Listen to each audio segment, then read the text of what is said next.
music for a second.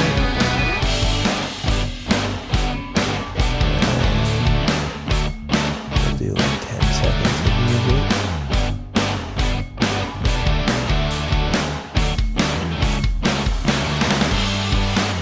All right, welcome, friends and fiends, to another RedDeathMask stream. I'm here today with a special guest, an OG, a scholar, a writer, a healer, a just altogether really cool person who I met like super early on in the Creepcast subreddit and like Discord community, and who's always been, you know, supportive of me and what I do, but also just supportive of the whole community around. So, round of applause, everyone. Let's welcome Boots to the stream. Hi. Hi, Boots. It's always weird because you expect an applause, and I'll do the applause thing in my soundboard. I know you won't be able to hear it, but yeah. Right in the ego. Yeah, exactly. But so yeah, anyways, thank you so much for coming on. I don't know how early on it was in my like YouTube streams, but I feel like yours was one of the first stories I read, or like one of the first people I talked to maybe get permission to read stories. And you right away, I remember, were like, yeah, you know, you can read mine, and here's my Ko-fi and all that stuff. And yeah, so just thank you for that. And you know, I really appreciate it. You know, just let's you know, tell the audience a little bit about yourself. What maybe got you into Creepcast? Have you been a writer, you know, since before Creepcast, or did it get you into writing? So Creepcast, how did I find that? I love Meat Canyon, always have. He is definitely the reason that I got back into art. Art's always been super touch and go with me. I grew up in a family where it was very much frowned upon. Okay. And Meat Canyon had this vibe to him where it's like, hey, just fuck it, draw, have fun. Yeah. And I really vibed with that. I really liked that. Yeah. So I started drawing again on a contract out on St. Paul Island in the middle of the Bering Sea, and became an avid follower of Meat Canyon as a result. And then when he ended up dropping Creepcast, I was intrigued because, you know, creepypastas were always fun. I remember reading Ted the Caver and some of the other classics back in the day, and it just seemed like a good fit. I liked the vibe of creativity there. Wasn't too much of a writer outside of medical journals and things like that. Right. But I've always wanted to write, so kind of dove into that head first without any idea what I was doing. Right. So it's kind of a natural evolution from like having to write, you know, for work or for school or things, to actually just doing it for yourself. 99% of what I do is just a whim. So here we are. Right. Yeah. It was a whim. Absolutely. Well, that's awesome. I love to hear it. And you know, samesies for me in terms of like, I've always wanted to be a writer. Like, you know, when I went to college, I went for creative writing. But something about like Creepcast in particular, and the amount of people who were just doing it on a whim, the amount of people who weren't professional, is what really attracted me to the community. And, you know, the sort of like the lower pressure, I guess you could say, but then also just the fuck it, just do it. You know, if you want to do it, you should do it. If, you know, if you have the itch, so to speak, you know, you should pick up, you know, pen and paper, you should post, you know.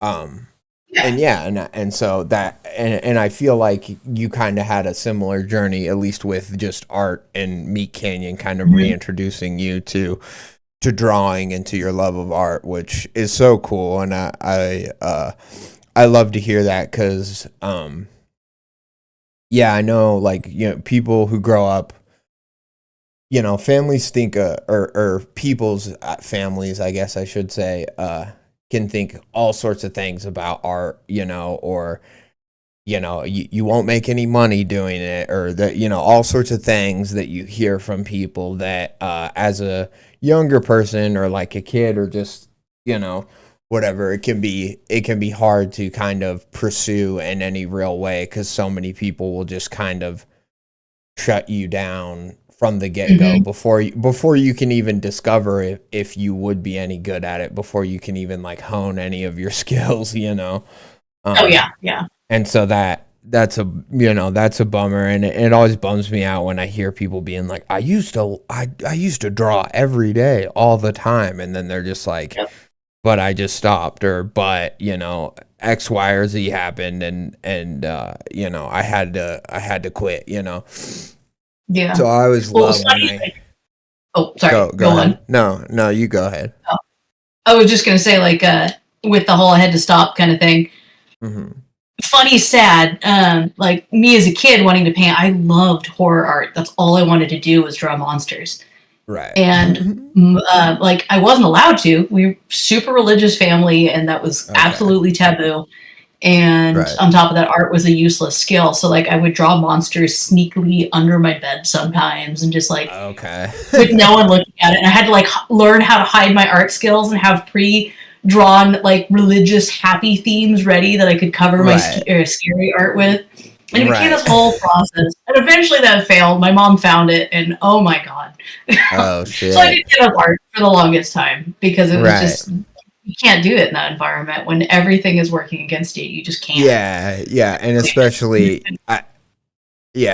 with the religious pressure Oh, of it. Um, yeah, I know there's some people that they think if their kid starts wearing black too much or starts drawing anything that's not like a yeah, comic book superhero, that they're just like demonic. yeah. I was straight up told I And was going to hell at like 8 years old because I drew see, a creepy snake man. right. I do. I'm sorry, that sucks, but it is, you're funny sad, like you said. Oh yeah, And I it's, think I it's old think you news. have a good outlook on it now. I do love the idea though of you drawing a specific monster that, like, say it's like some sort of like stick bug thing, but then with just like a few, like it's this creepy creation, but then with just a few lines you can like turn it into a cross or something like that with like Jesus on it. It doubles as like a religious iconography. That's why I love much because that's what Geiger does. Is like all of his things. You know the alien egg. Here, I'll Oh, I'll, you I'll went. look it Oh, up, but there you are. no, I'm Oh, here. so but he's Alien egg. right. Yeah, the alien egg was originally supposed to look a lot more like a vagina. And apparently, at the Oh, time, the Catholic Church had a lot of pressure on Hollywood. And so his whole right, stick was okay, they're going to protest me having the egg look like this. So I'll make an extra line across the egg so that it looks like a cross since you guys seem to like that so much. right, yeah, I just love that pettiness. And so you're saying the stick yeah, bug and you have a couple extra lines. I'm like, oh my god, that's exactly what I vibe with. yeah. That's and same sort of thing where it's like he's like, I'm gonna make it look like one thing, but then you know, but I'll put Yeah. I'll put Jesus's face on the toast, so then Yeah. kind of a thing. Like, Yeah. that's awesome. I love that. Well, yeah. So I mean, that's similar what a lot of people that I talk to. I think that's what makes me so proud to be like a part of this community, is because it's so many artists who have come back to art or have Mhm. rediscovered their love of writing or horror or whatever, just kind of through the podcast and through the community. And I think that's where a lot of the really interesting stuff comes from, because these aren't people that grew up like in academia necessarily writing and publishing in journals or different, literary magazines. And so it's like these are people who have lived lives, worked jobs, had kids. Not that you can't do that stuff in academia too, but it's not as common, right? And so I feel like we get a lot of interesting stuff, you know. Yeah, I agree entirely. It's cool seeing just everyday people creating and having fun and telling stories. I love that For so much. for sure, for sure. So one thing I ask most people, and we will get to some of the other questions people have submitted, but favorite just creepcast stories, and then favorite creepcast episodes if you have like a top three, you know. So you know, stories are, you love it just for the story, and then episode are like, no, I love it for the banter, I love it for other reasons other than the story, you know. Okay, my favorite for the story, I really like the one where they lose track of how many stairs are in the house. I can't remember what it's Oh, called. The blind woman or whatever. That one was cool. yeah, no, yeah, like the I think it's like the number of steps in my house keep changing. It Yes. has one of those long titles, but I love Yeah. that one too. I absolutely love, and that's one that a lot of people I feel like overlook.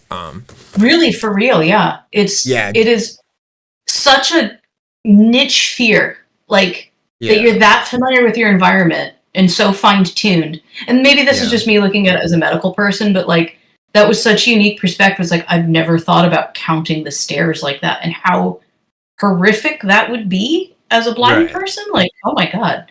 And I thought that was yeah, creative. I thought it was incredibly well done and accurate yeah. to how it must feel.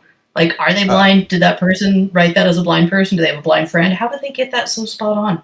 right, and even like from the level of detail in the beginning to like them being a Mm-hmm. writer that is a blind person and talking about how Mm-hmm. people say their writing is rich because to them, you know, an apple, Mm-hmm. they don't describe how it looks, they describe how it feels, and because of Yes. that their writing is rich. And already, like, once they kind of put those lines in the story, I was like, oh, this is going to be a good story. Like, this person has actually thought about what it's like to be a blind person if they're not Mm-hmm. blind already, you know Yeah, what I yeah. mean? It um felt so authentic. It was very yeah, immersive in that regard. well, and then that moment, there was one time, I don't know if it was like Isaiah or Hunter asked it, but they were talking about like visceral scares, and when like maybe not the scariest story overall, but what were just like visceral moments that, you know, like spine chilling sort of moments. And for me, one of the ones I am that immediately comes to mind is that hot breath on their neck Yes. from Yes. that story, where they're thinking that like their heat's on and they're getting all cozy watching like The Bachelor or something, you know. Yeah. And you know, they're just spending time on the couch like we all do, right? And then they slowly whatever figure out that like the heater wasn't on, or whatever it was, and then they're like, the hot breath on, or the hot, you know, whatever on my neck, and it just Mm-hmm. immediately turns your stomach. And yeah. Yeah. So good, so It is. visceral, like you said, you know, and stuff. So that's awesome. I just Okay, what go else? back to thinking like you go to bed, like say you've miscounted the steps and you're Right. trying everything in your head to think, okay, I just miscounted. I've done something wrong. This is my Right. error kind of thing. But Yeah. realistically, there is no solution. It just doesn't sit right. But there's nothing you can Hmm. do. You're going to call 911 and be like, hey, I counted my stairs and they're wrong. Yeah. There's nothing you can do. That's just such a nagging fear. I love Oh, that. for sure. Well, and what I like associate it with, to me, a version of it is like, I'm, you know, I, like a lot of creative people, have a tendency to space out, right? To go into autopilot, to be in my own head. And because of that, like, I might leave the door unlocked some days. And Hmm. some days, like, as soon as I'll leave the house, I'll immediately be like, did I lock the door? Did I lock the door? You know what I mean? And and have that wonder. But then sometimes it'll be where I come home and, you know, maybe the door was unlocked, and so I have that second where I'm like, did I leave it unlocked? But then I'm like, holy shit, what if Yeah. someone's in my house, you know? Yeah. Yeah. And that can be just, you know, that can be like kind of that same thing where I'm like, something's changed and it's probably just my own human error, right? Mm-hmm. But then there's that fear, that wonder of, you know, what if What if it's not? what if today was the day when I actually did and somebody just picked my lock, or Right. somebody just broke Yeah. in through a I window, love or that. whatever else. Yeah, very, very, very scary, and very like relatable too. You're right about that. Yeah, I think, I don't know if that episode is titled something different because it had other stories, or if it's just a one story episode. But I do feel like that story is highly, highly overlooked. It really And is. yeah, it does It's end. What was that? Sorry. it is not well sung. No, yeah, well, and it does end kind of quickly. Like, I remember that Mhm. episode, but it was because they had a Ko-fi and they had more parts to it, right? You could Yeah. go and pay to Yeah. read more, and so it was kind of one of those things where I was like, I bet the other parts are just as good. You know what I mean? Oh, Like, that'd be it rad. I has never that read kind them. of. Oh, did you? No, I didn't, but I would Oh, hope that's the case because it was right. awesome, and I'd love to hear more of Yeah. that. It did end abrupt, though. Yeah, for sure. Well, and that's kind of what I was thinking. I was like, well, they probably just had to end it for like the free aspect Mm-hmm. of the story, but then if you wanted more of this person, of this character, you could kind of, you could go and pay and read the extra parts. So, um Mm-hmm. cool. Yeah, and then so, I mean, do you have any other favorite just stories that you want to bring up? I mean, I usually give people like a top 3 they can mention. So I don't know if you want to mention that many, or we could just move on to favorite episodes. I'll just mention quickly. I love Ted the Caver. That's always going to be a favorite. I was For a sure. super wild, outdoorsy person once upon a time, and that just was so accurate to how someone would journal about that kind of experience. I For would have done sure. everything he did exactly. Like there is nothing I would have changed Right. Yeah. in real life. Like I that's exactly how that would have gone. yeah. Well, and And then, oh, go on. yeah, I just really quick just on that is like, I think it was so realistic for him to write the first chapters, or like get that first part Mm-hmm. out, and then have the second part where he's like, I should probably explain a few things for people who aren't well versed in caving, you know what I mean? And I'm like, that's Mm-hmm. exactly how an outdoorsy person writes. They use like all this Mm-hmm. lingo, they talk about stuff that people don't like fully understand, and it isn't until the story gets out there and they see like questions or whatever that they realize like, oh yeah, maybe this common vernacular isn't common to everyone. Mm-hmm. Yeah, so It was yeah, I great. totally agree with that. And then what were you gonna Another say? super Sorry. immersive story. Sorry, another super immersive story. The other one that I really liked was the astronaut one. I thought that was delightful. Right. Kind of. It's not the Mer one. You're talking about the I I'm the only other astronaut, and on this the other one's mission. dead or Right. whatever. Yeah, He just right. The built other one. Dredd so well. Yep. Yeah. Um, yeah, I think I forget, who is it. I don't know which author that is, off the top of my I'm head, terrible. or their Reddit name at least. I maybe wanted to say Dopamine, but I don't know if that's right. But anyways, yeah, I loved. I think I love what I loved the most about it is that they were able to create this like monster that was like totally unique and totally like Mhm. inspired. Like, it didn't remind me of a monster from anything else really. It was this like exploded person who, was Mhm. somehow alive in their broken spacesuit, sort of a thing. And it was so like creepy and cool, and then at the same time it had this like Raven, Nevermore-esque element to it with the tapping on the outside, and how mission control is just like, well, we don't know what it is, but don't worry about it. And the guy's like, well, I hear it all the fucking time, and it's like that disconnect from the people on the ground trying to be like, don't worry, just complete your mission. Christian Wallace, thank you, Rudolph. The OG right there. Yeah, Chris, yeah, Chris, and yeah, he made that. That's the other one he made, was the I'm just gonna call it the diaper play one. I know it has that I love longer that one name, too. but it's the my husband wants to be a baby or whatever one, and I then love my the wife perspective wants on that. me. Yeah. Um. Awesome. I That mean, astronaut. I keep interrupting you. sorry. I am sorry. No, you're good. There's a little bit of a delay, and it's cutting out. But what were you saying about the astronaut one? I was saying, my theory with that is that there never was actually a monster. It was just grief all along. Because, Right. like, coming from I know an astronaut isn't really a first responder, but they're in a weird role of duty. Yeah. Coming from that perspective, having to transport the body of your companion, oh my Yeah. God, it haunts you. And so it's Oh like maybe yeah. he was just really, really struggling with the sorrow of his only friend, his brother, in Right. duty dying. And I know there was obviously some other play that made it into the monster, but I always kind of question, like, is this just grief, or is there actually something that we don't understand? Yeah, that's such an interesting perspective because I can tell that you came to it with a unique perspective, but like I think you totally could be right because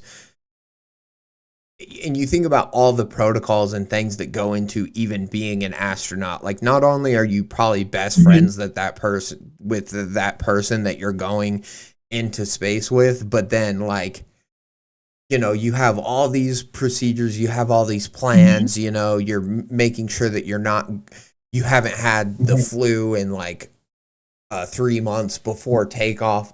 There's all these Mhm. protections sort of or sort of working in your favor to make sure that nothing goes wrong. And then something does completely go wrong. And yeah, just how that could just totally turn your world upside down to the point where you might envision a monster. You know what I mean? Like how you could just snap Yeah, in yeah. that tight capsule of space. That's really interesting. I like that take. I haven't heard that before. Um, yeah, I'm Something writing it different. down. At only astronaut and grief. Because yeah, I wanna bring that up to more people and see what they think. Pose it as the first responder thing. It makes it a little easier because, like, I know astronauts aren't really seen as a first responder, but at the end of the day, they are the frontiersmen, the everything out there. So it's Oh, it's for similar sure. but different. It's like dispatch, Yeah. Yep. and then suddenly it kind of Absolutely. makes sense. You're like, oh, maybe they are, and oh yeah, God, that would be horrible if Y- your rider died, and you had to carry their body around and cope with that and continue Yeah. duties like normal. Yep. And and try to continue the mission. Rudolph is As I'm laughing though because he's like, they're not great friends. Doesn't matter, dude. When you got a brother like that, you can fucking hate their guts, and it's still just like, that's my right. ride or Well, die. I've and had that's the partners other like thing I that. was gonna say.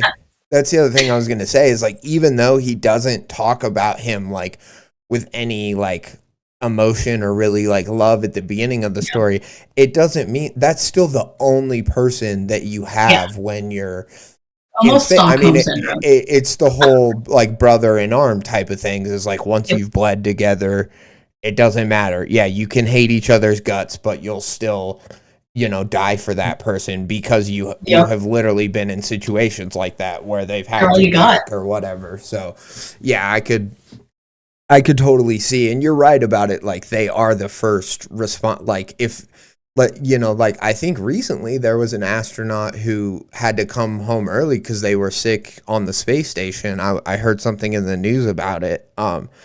And yeah, it's like when you're on the space station, okay, maybe there's like five other astronauts, but that's all that's there, That's still it.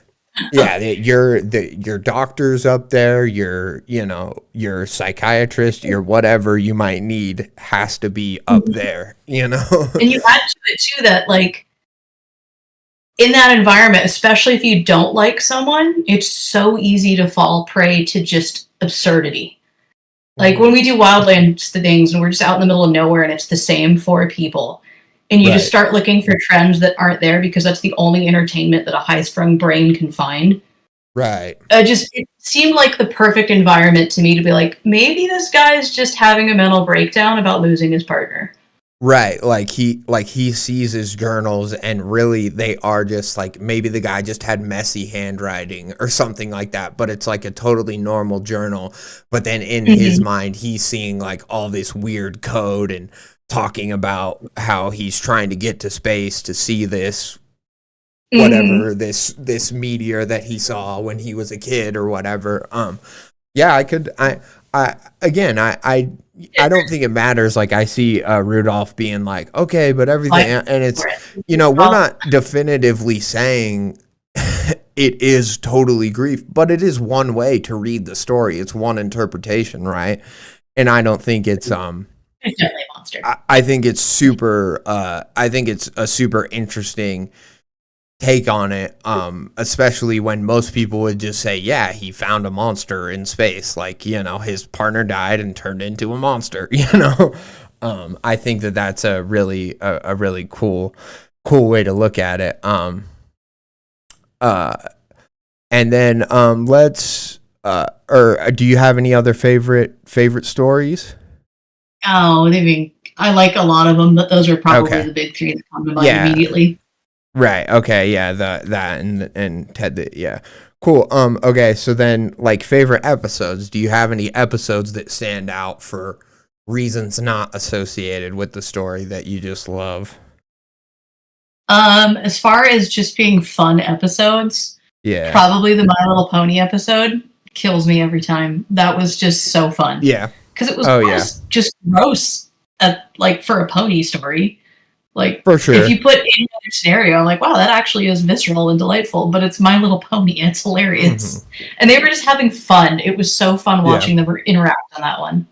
Yeah. Yeah. I think stories like that are really important because Yes. you can read all these stories that the writer, you know, took seriously, and they could be varying levels of, like, writing ability. But it's really important to just have these stories that, like, even the writer is not taking themselves too seriously, and it's just fun all the way around. And it doesn't matter if they shit on it, if they go off on tangents or whatever else, because it's a creepypasta about My Little Pony. It's not, Yeah. it's not anything sacred. Yeah. I think that's Just be important because sorry, go ahead. Oh, I said just be unhinged. It's fun. Yeah, being unhinged is so much fun, and I think it's a really important skill for, like, artists to learn, because it's so easy to treat everything as, like, sacred, or everything as, Mm-hmm. like, be respectful, be this and that. But there's just as much to be said for the art that doesn't take itself too seriously and isn't respectful of anything, even itself. You know what I mean? Mm-hmm. Super super fun episode. Yeah, that was one of the better.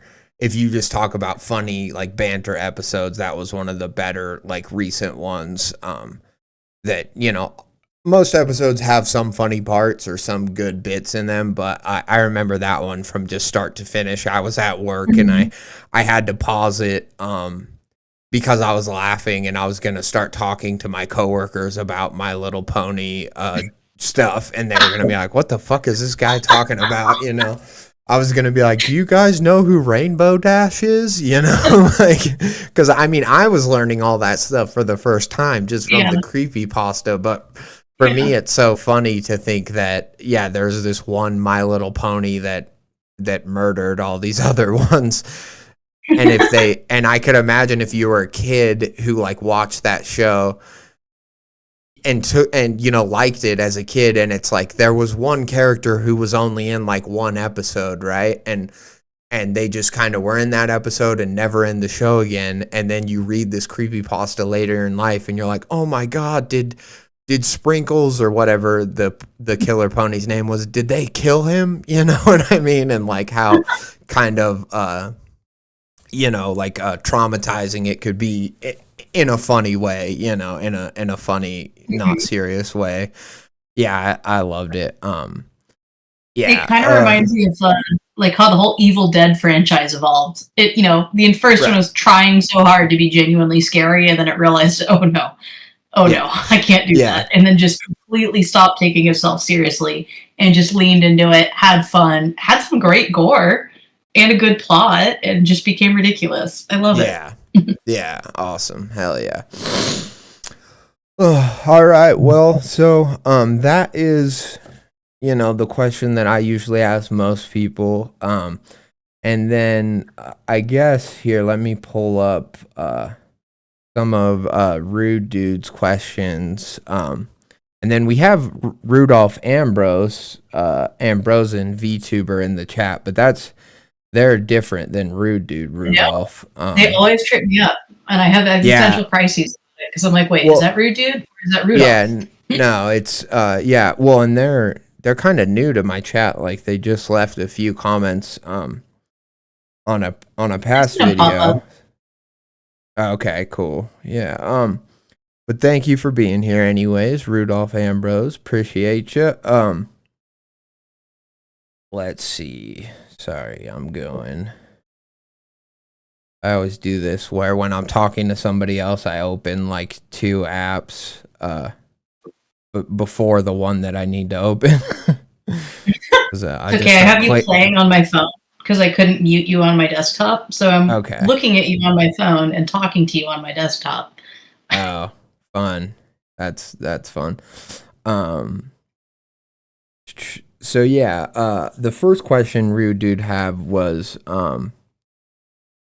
and it's kind of a long, so what I would like to know is where do they find all the creative energy for all the different things they do? What motivates them to be able to keep up with all their various creative interests like writing, drawing, stickers, making trinkets, or even tattooing as of late? Is it ADHD or just a passion for creative stuff? And I know we talked about it before, but Mm-hmm. Yeah, the tattoo gun one's fun. My boyfriend just got me a tattoo gun, and that's a new fun way to destroy myself. I can't wait. yeah, I am like 90% positive I'm undiagnosed bipolar. So when I'm on my manic swing, okay, I'm unstoppable. I will solve right. all of the world's problems. Uh, for creating things. And I've gotten better at balancing it. It works out good for my career. My Right. lows are pretty bad, but Yeah. I've gotten better trying to keep it balanced. But yeah, Yeah. I just go through cycles. Like I said earlier, it's an ongoing battle to find Ongoing. a Yeah. sustainable middle ground.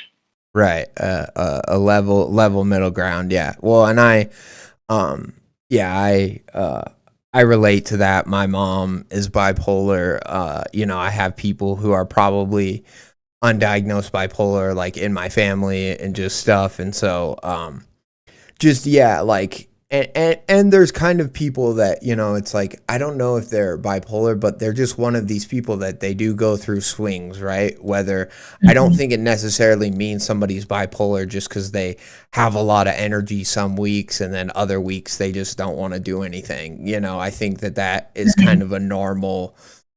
Yeah, yeah. Not everyone can be even keel all the time. Some people run in waves, right? They run Yeah. in highs and lows. And so I think that it's an important skill for everyone to learn, like, maybe how to ride those things and be super productive when they can be, and then Mhm.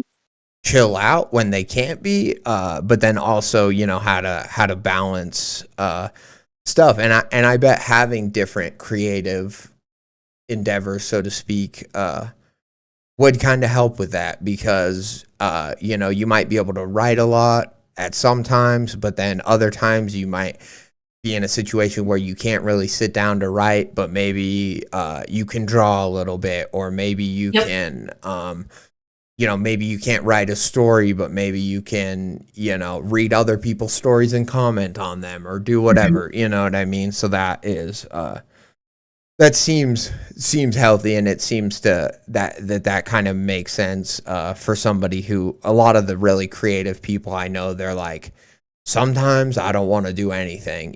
Very rarely Yeah. do I hear from people that they're just like, yeah, every day I just wake up and I make something new and then I go about the rest of my day, you know? It's almost always that it happens in waves, right? In bursts. Yep. So cool. Well, yeah, I like that answer. And then uh I think they have mentioned a few. This is rude, dude, again. I think they have mentioned a few stories were inspired by places they've worked at. What I'm curious is what line of work are they in where they can have such a wide range of experiences to pull inspiration from. Obviously, they don't share anything too personal, but I feel like Boots lore could be a whole new book on its own. Um, so yeah, whatever you want to talk about in terms of where you draw inspiration from. So I've led a very odd life, and it's one of those that I love talking about it, but most people think I'm insane or full of shit when I talk about it, and Right. I respect that because it is weird. Um, I've lived more life than most people have twice my age, and I fully realize that. Yeah. But professionally, I'm a paramedic and a firefighter. In the summer months, I do wildland fires. In the winter months, I bounce between working as a medic for the homeless population and then as a expedition medic. And I've done that for years at this point. Prior to that, Right. I was a river guide / park ranger / college dropout / whatever gig I could pull at the thing. Right. I very much live by like, what sounds interesting? We're going to do that. Yeah. And that's how I go. It's led for some incredible experiences. And that kind of dives into why I write, because I've been told for years I need to write a story about my life. And I'm like, it's much more sad than it's fun to write. So I've been trying to balance writing stories that are engaging and fun. And like my thing with writing is I try to incorporate experiences I've actually had in all of my writing. So there's some bit of truth in every story. Right. I say that everything is true until it isn't. And with like Crawl, the wildland fire medic story, that's true up until the mimic appears. I was attacked by a pig, and that's exactly how it played out. And most of my stories have that. There's a part that is true play by play. That's how it went. Yeah. That's just kind of what I'm trying to do. Yeah, and just you know, I want to say for anybody who's watching this afterwards on the VOD, definitely check out some of Boots's work. I mean, Crawl is amazing. Just as a one-off story, I think it's so just dreadful and scary before anything supernatural happens, and then the fact that it's like based on your real lived experience, being in the middle of a forest fire and all that stuff, it's just so yeah, I mean, it just adds a whole nother level to it. Like, once I learned that, I was like, oh, so that's why I was shitting my pants, you know, when I was reading it. It was because, you know, somebody has lived this, you know what I mean? And that's why it felt so real when I was reading it. So, and yeah, and I mean, same with, I forget what's the name of the story, but the one where you're the or not you, but the character is the paramedic for the homeless population. It's all in your head. It's all in your head, all the right? characters are based on real people, right? And all the characters and the homeless like people in that, and the people that the main characters trying to help medically, but also kind of solve this mystery that all kind of surrounds them, right? Yeah, it's just so it's so good, and it's so like it is sad. Like, I get what you're saying just about how like a lot of these experiences that I have, the stuff people would want to hear about is more sad than anything else. But I also like, you know, I read your story, and I just, you know, I didn't look at paramedics the same way. I mean, when I, you know, not that I see paramedics all the time, but and then just like the homeless population again, it's just like one of those reminders that, like, you know, these people have stories, and although they're not necessarily happy stories, they're still stories that are worth telling and learning about, and, you know, sharing in some way or another. And even though you did that through the lens of a horror story, and there's this creepy monster that's like kind of picking them off or whatever. I still just think that's where that story shines so much, is the people. And you can tell that they're all, at least from my opinion, I was like, oh yeah, each one of these people is based on somebody. They're just too specific not to be, you know what I mean? My biggest thing with that story is these are people that will never be heard. Yeah. And you're, yeah, and you're right. And that is sad. Right. But, I think, I think in some ways just cataloging them and like memorializing them, even if it's in the form of fiction, I think it's beautiful. I'm not gonna like lie and be like, they won't be forgotten or this or that, because there's just too many. Like we have too many homeless people in America. Like, of course, a vast majority of them are forgotten. But I think it's just beautiful, even while it lasts in its own horrific and sad sort of way, Yeah, that's awesome. And I think I think Rude Dude is with that question is getting at something that, if you wrote a book, just a straight autobiography, I think it would be fascinating. I would certainly read it, listen to it, whatever, if that ever comes out. But I also think that you are a creative enough person that if you decided to write a book, right, I think you could find a way to do it to where you would be like happy with it or entertained by it. Like maybe you could do some sort of mixed media thing where it had like drawings and visuals too, but then also it could be like a chapter about me, and then here's a chapter that's just a scary story, right, that I wrote. Like maybe it could be some sort of mixed anthology autobiography thing where some of it is just scary stories and then some of it is just real stories from my life, something like that. It's funny that you say that. That's kind of how it's been going. The very first chapter is just like 2 sentences of me each year saying, I'm 35 or I'm 25 and I'm starting this over, or I'm 27 and I didn't like the way that went, so I'm doing it again. And then there's just random stories thrown throughout because I have terrible memory, so I write notes and blah, blah, blah, blah. But that opening intro to me makes me laugh because you can see this train of like, I've been trying to do this for a while. Yeah. And horror has been kind of helping me figure out how I want to do it. Because I'm like, well, let me just tell some stories. And maybe that'll make my own life make more sense. Yeah. I think, I think that makes sense to me, at least, that like format. So there is, for lack of a better word, there is like a manuscript, or you have worked on that in some respects, even though you maybe haven't, like, you don't have chapters defined out, or, you don't know necessarily if you're ever going to finish it, but. There are entirely schizophrenic notes that exist. Okay, right. There is a journal of schizophrenic rambling. There is a manifesto. Yeah. No. No, that's awesome though. 'Cause I mean, I have lived not nearly as interesting as life of you. I mean, I'm a recovering addict. I was an addict for a lot of years, so I obviously have some. I say war stories in quotes because yours are real war stories, but that's just a term that people use in recovery about, stories that they tell about when they were using. They call war stories.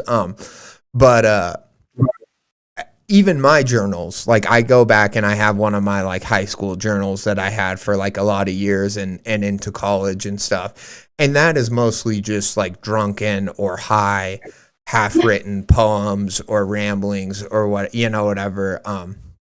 And that I'm not trying to codify all into like one book or anything, but I have, myself always wanted to write a coming of age story, just book about like myself and just a kid growing up in a small town in Washington, and obviously just any struggles that might come with a young adult trying to kind of make their way and start out in the world, and Yeah, I have some chapters and I have some things kind of mapped out, and I have some half saved like files on laptops or old laptops and written down. But similar thing where is if you just looked at one of my journals, you would be like, yeah, schizophrenic guy for sure.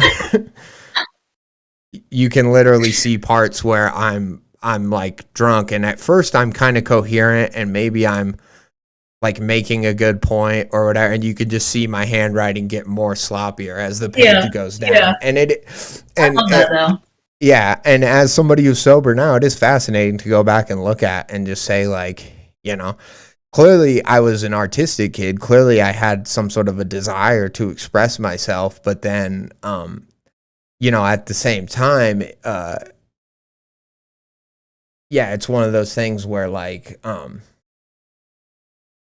did I actually have something to say, or did I just want to write because at the time I was like really into Hunter S. Thompson, and I thought like this is what writers do. They drink and do drugs, and then they come up with their genius inspiration, and they write, and that's just what they do. Like, is that more what I was doing? I don't know, probably. Yeah. But yeah, it's interesting. I love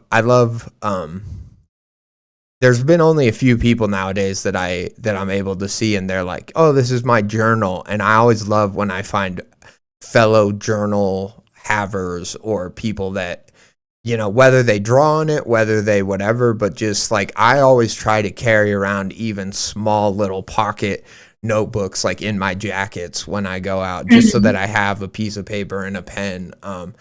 Because yeah, I like the Notes app on my phone. Like I do use it, but for me, there's something very important about just having that physical medium to jot stuff down in. Well, cool. I mean, those are. Oh, go ahead. Oh, I just said it be that way. Yeah. Oh, it does be that way for sure. Okay. Well, that was those are the questions that I had for Rude Dude. I guess, one thing we could do, we could just get into the stories if that's what you want to do, or if there's like anything you want to ask me, anything you just want to chat about. Maybe you've seen a cool movie or something recently you want to talk about. I don't know. But this is kind of your time before we get into the stories if you want to. Well, you give me a lot of space to talk about me. This is more than I'm used to. Okay. How are you, Red? Do the readers get to know about you? I think they do through the stories that I read, and I tend to talk about myself a lot, but I'm good. Just busy trying to stream as much as I can while working, full time, and then just while getting ready for my wedding here in April, so that's a few months away. So like, yeah, all in all, like things are going good. It's more just that, the issue that most people have is where they're like, I just wish I had more free time, I wish I wasn't, still What was that? You still on night shift? Yeah. I'll be on it's really overnight shift is what I've started to call it, because I go to work at 8 p.m. and I get off at like 4, sometimes 5 or even 6 in the morning. And so it's witching hours, for sure.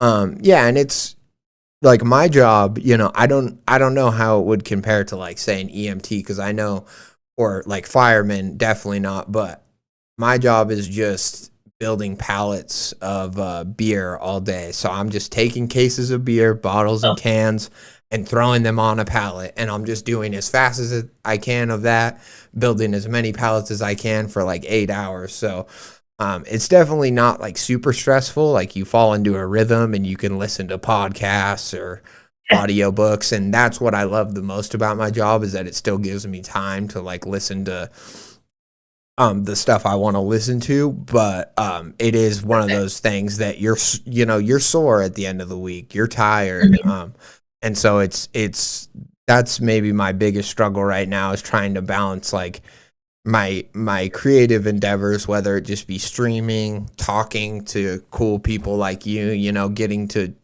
make friends within the community. I feel like I don't have enough time for that. I feel like a lot of people already know each other, and I'm just kind of getting to a point where like, oh, I just heard about them, or oh, I just briefly talked to somebody, and then somebody else is like, oh yeah, I know them, you know, we've talked a bunch, and I'm like, damn it, where was I? You know.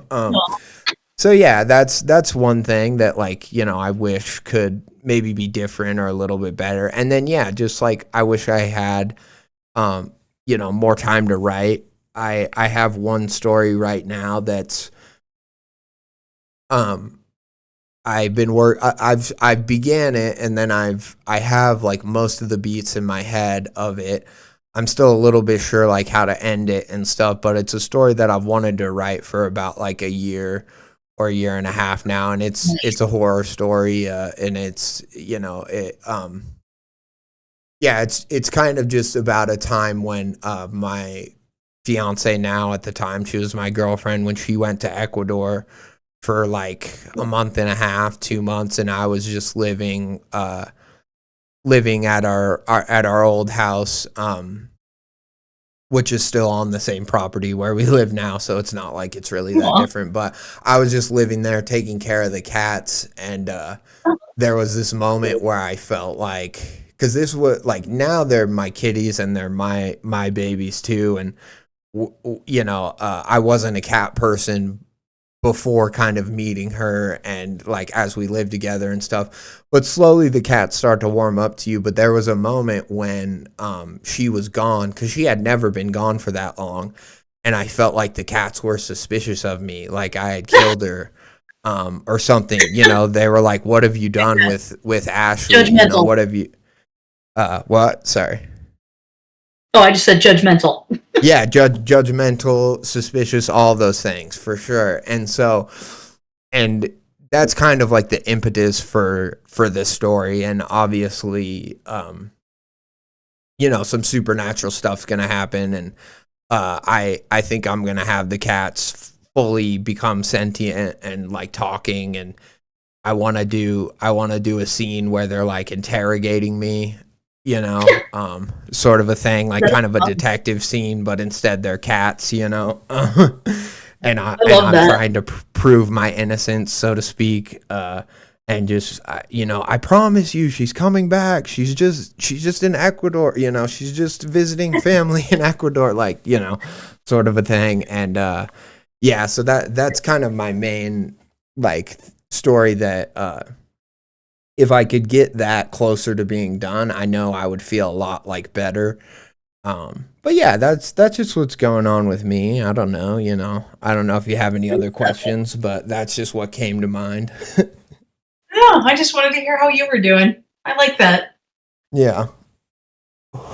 Cool. And then Affectionate Leave says, hi, Boots.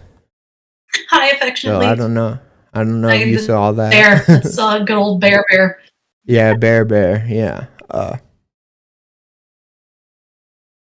Yeah, and then Rudolph Ambrose just said, you talked about streaming before work before. I actually could never. Yeah, I've done it before. I mean, I more often do it after work, and that's like, I don't know, but sometimes I still have the energy, you know, even though I've spent all day, like, I mentally just still have the energy, and that's what it's, I think, more about. Stuff like streaming and reading stories is, if you're mentally in it, then, you know, then it can be really fun. And yeah, and so that's just what I struggle with on a day-to-day basis. But yeah, so I guess another question I have just before we get into the stories is, like, how did you pick these stories? How did you find these stories? I know one of them is from Cult Publishing Prompt or something like that. Yeah. So the one I read on Creepypasta, because I've started being a professional Reddit moderator. Thank you for my service. Okay. On the Creepypasta sub. And I saw that one, I thought it was neat. It's a short little bite-sized thing, but I thought it was succinct. It had one line in particular that I'm like, that fuck's hard. I like that. Nice little thing. And then the other one is from the Cult, one of the transformation story submissions. Okay. And I started reading it, and it hit two of the relevant nails on the head for me. It was it opened with a house fire, and then it talked about chickens, and I'm like, I like both those things. Awesome. But yeah, I love to hear it. So I guess, is there one that you think we should start with first? Do you have a preference? I mean, how about this? Let's start with the short one after a brief interlude. Okay. I just need a bathroom break. Sorry. Yeah. Tiny little You're bladder good. that isn't controllable. No, you're good. I'm gonna throw on a video, and I'm gonna go take one too, just so that we can both be ready to rock and roll when we get back. Cool. All right, sounds good. See you back in just a second. Cool. Horrors of Crime Scene Cleaners. Here you go. Welcome back to the Papa Meat channel. How you doing? Coming underneath before and after pictures of straight up murder scenes. It's an awesome kind of way of being like, all right, I'll be right back. Thank also, you that would be a everybody job too, for where I'm like, tuning there in. must be... Isn't Boots awesome? If you, really quick before I go to the bathroom, if you have any questions for them, just, type them in the chat. Just because we're reading a story doesn't mean we can't pause to talk about something real quick. So, feel free to ask questions in the chat. I'm trying to keep up with the chat too while we're talking. So I'm doing my best out here. Love you. Help wanted posters everywhere. Someone please help us. You think so? I think it's like it'd be like everybody running to get it because it's such a. You would want to do it? Would you want to do it? It pays well. Well, see, that's what you're also like a rat. You're like a man who's just like, I don't know. I mean, do I get to eat the skin afterwards, or you would have to be so? I mean, like probably the same way that like those investigators have to become desensitized or leave that shit at the door. That's what I respect the most about these kinds of people that are doing these jobs is being able to separate the horrors of mankind and just like the realities of mankind, and then be able to go home and be like, oh baby, look at this, you painted a rabbit, and then not just see like a dead woman's face on it. Peter Cottontail looks a little different. I don't think I could get used to it, but no, I mean, I just think it's easier to just be like, oh, if it pays well, I'd do anything. You hear a lot of people say that. A lot of people are just like, well, I mean, it pays more than what I make now, but you don't think about the mental baggage that comes with it. I feel like it'd be a lot. It'd be hard to do. I don't think I could do it. I'd mentally snap. I feel like I'd peek into one room. Shut the door. I am sorry for your loss, but I have got to get out of here. That's how I'd be like. I'd wear those like meta glasses and put a filter over it. It looks like I beat Red I back. don't think I'm cleaning up a dead body. Yeah, the dead body is just a giant like beanie baby. I'm like, look at you. When you were a kid, did you ever fantasize about like the? All right. Let's pause the video.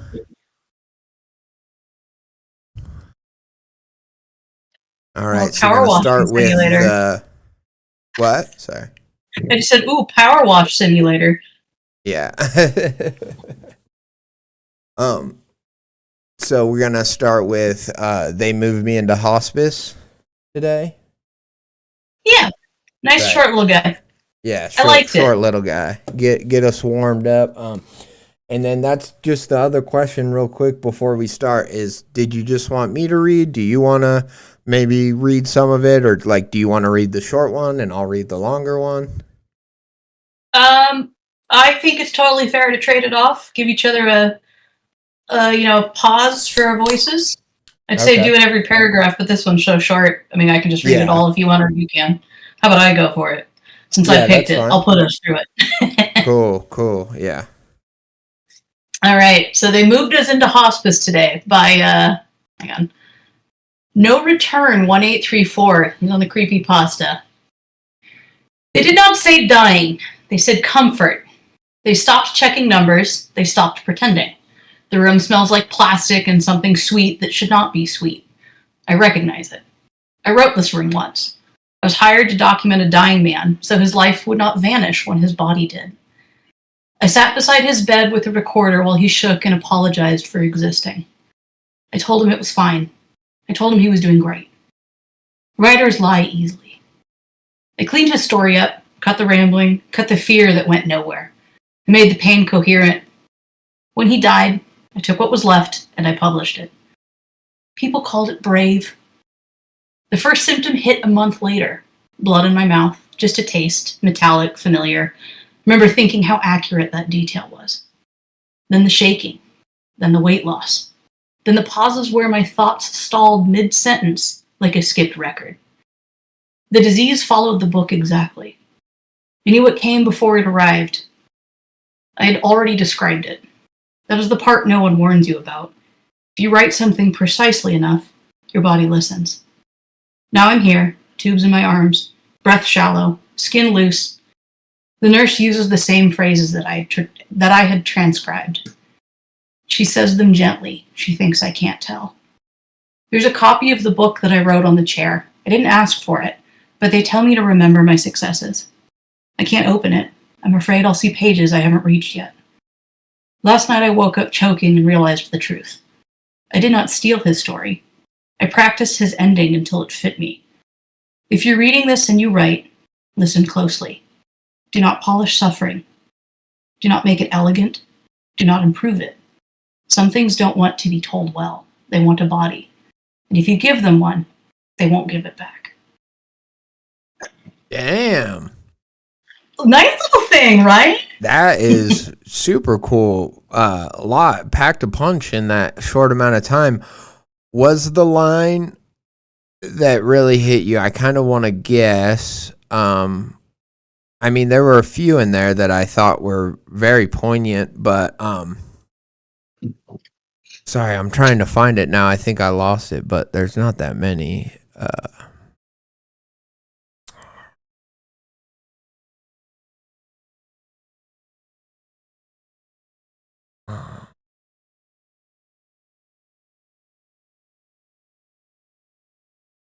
Okay, I don't know which line I was thinking of that I was like, I bet that's the one. But what was the line that really grabbed you? Do not polish suffering. I like that a lot. I think that that one hit me a second later. I mean, do not polish suffering. Do not make it elegant. Do not improve it. Mm-hmm. I also, oh, what was that? Sorry. I said that whole stanza just was delightful. Yeah. But what did you say? Oh, well, and then I was going to say the one I think I was thinking of a few, that's two lines before. I practiced his ending until it fit me. Oh, yeah.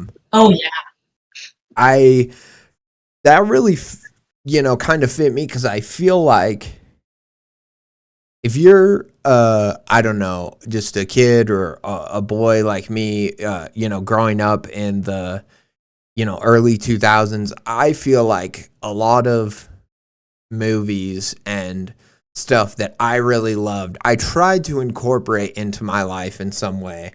And I don't just mean I bought a t-shirt or put a poster on my wall. I mean, I did all those things too, but like if there was a character in a movie that I liked, I would like walk down a hallway or something and I'm not saying I could emulate that like actor well or that character well, but I would imagine in my own mind that I looked like them, or something like as I was walking.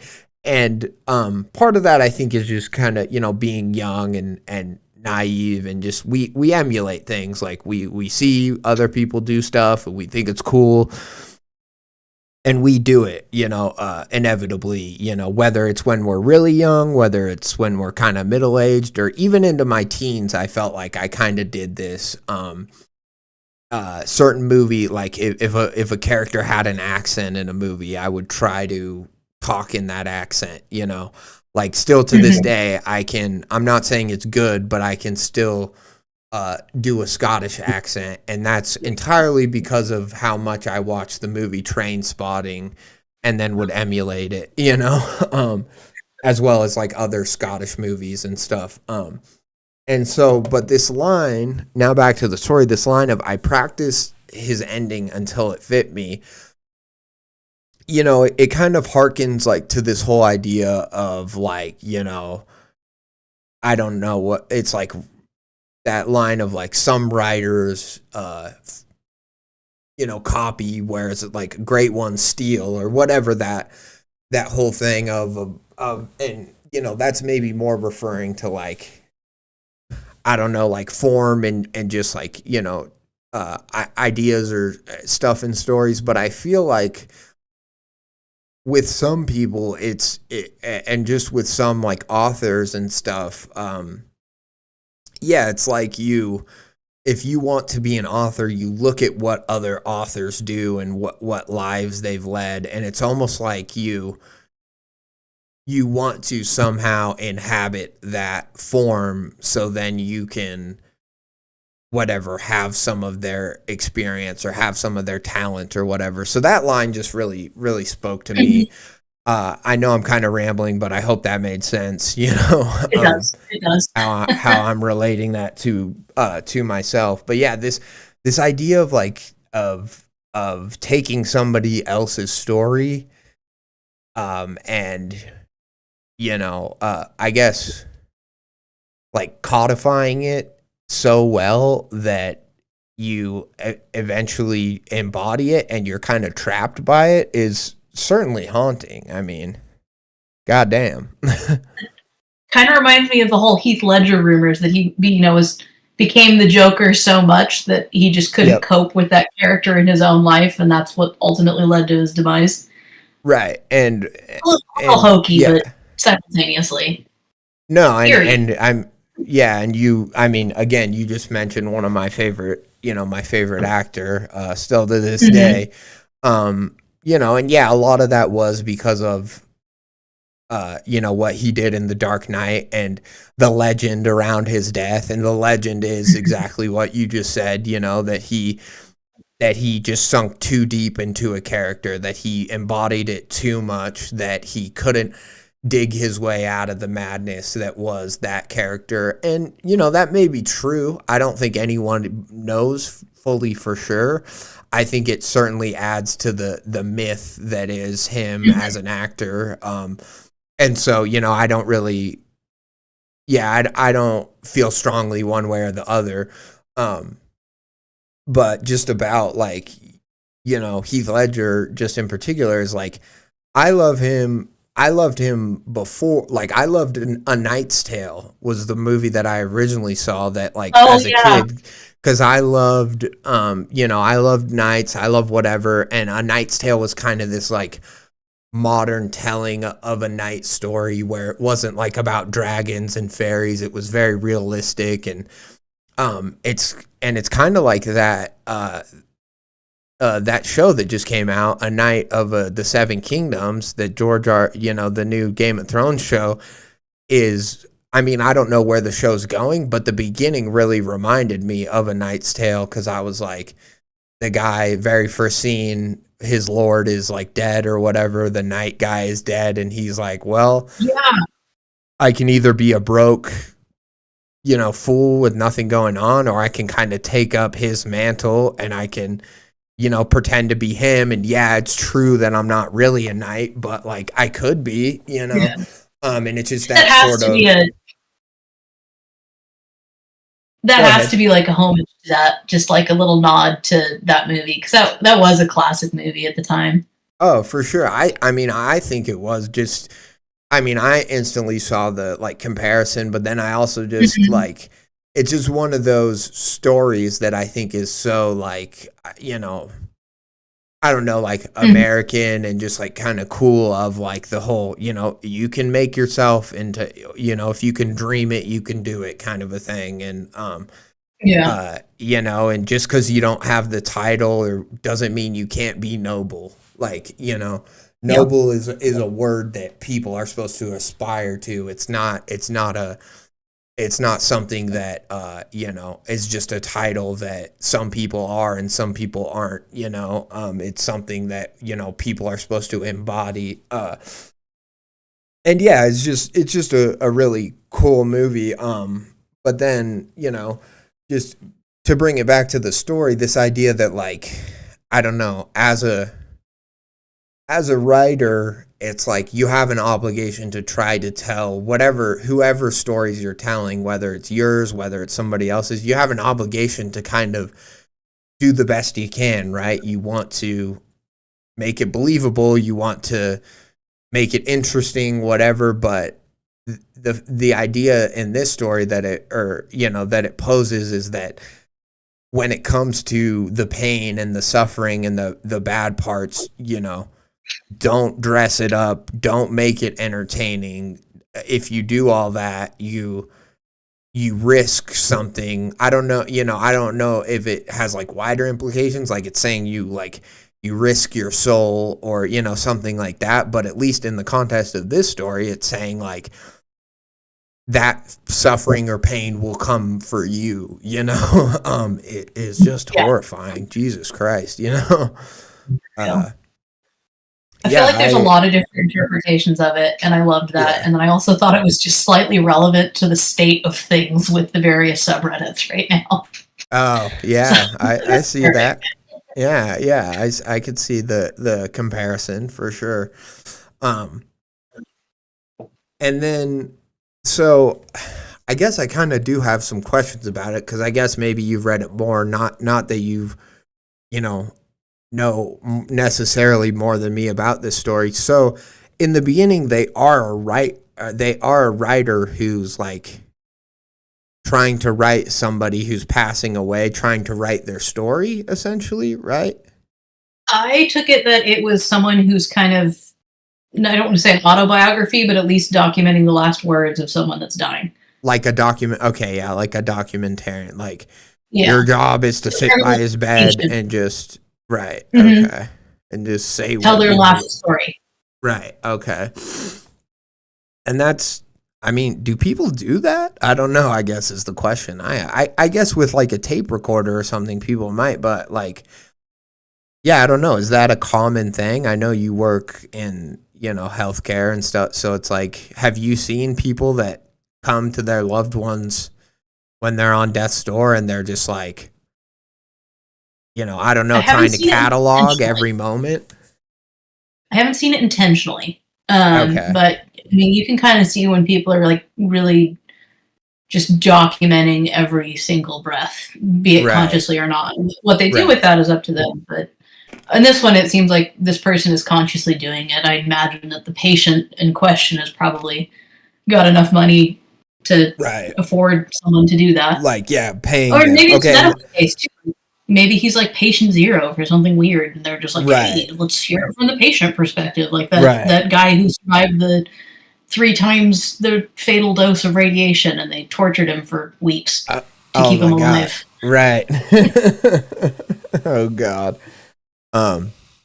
Yeah, so it could be, because that's kind of the other question I guess I had was like, did this person pay because they wanted their story told, or is this person like, did they just themselves, they're like, I'm going to write a book about a dying person. And so they just go to like a hospice center. Like, was that the writer's big idea for their big break story? Was they're like, I'm going to go hear it right from the horse's mouth before it dies, And they, and so they, I guess those are the questions I have. I don't know that they're really relevant to like, if the story answered them, I don't think it would necessarily make the story better or anything. I guess I'm just curious. Makes you think. Yeah. Well, and then like the whole idea that the disease, because I took it to mean that the disease that they get is the disease that this person had, right? In theory, that's what's implied. Yeah, you're right. Like the disease followed the book exactly. So, and they talked about like the shakes, and so I guess I don't know, but I have to assume too that this person who was writing was like somewhat younger. So I almost imagine them like, as soon as they wrote this story, they just all of a sudden like aged like super quickly. Cause I picture this person who's in hospice is older, on their way out. But then this kind of younger person, they go and they write their story, but then like almost immediately afterwards, they just start, I don't know, their body starts breaking down, I guess. Mhm. which is cool. I guess I'm thinking more about the story behind the story, right? Is like kind of what I'm Yeah, talking it's about vague. right now. There's all sorts of directions to go. Yeah. Or maybe they were romanticizing the story so much that they became it. Right. Yeah. That was their hit book, like they said, or whatever. It was like they said, remember my success. And so, yeah, they couldn't, their body or whatever, against their own will, they couldn't help but to, die in a similar way where it wasn't romantic, but the thing that they romanticized, then death came in and was like, I don't know, bitch, I'll show you what romance looks like, and just, fucking, yeah, just killed them. But yeah, Yeah. I mean, it's cool. There's a lot in it. There's a lot to ponder. For like 500 words, it had a lot to say. For sure. And I I don't even think think it's 100 words. I think it was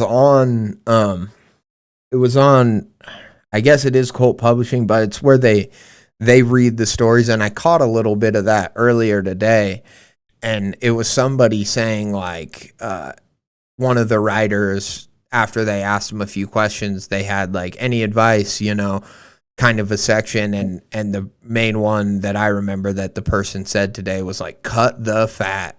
And this story has no fat, I mean, at all. I would say This story is anorexic in the best way. Yeah, in a good way, exactly. And yeah, I just, it's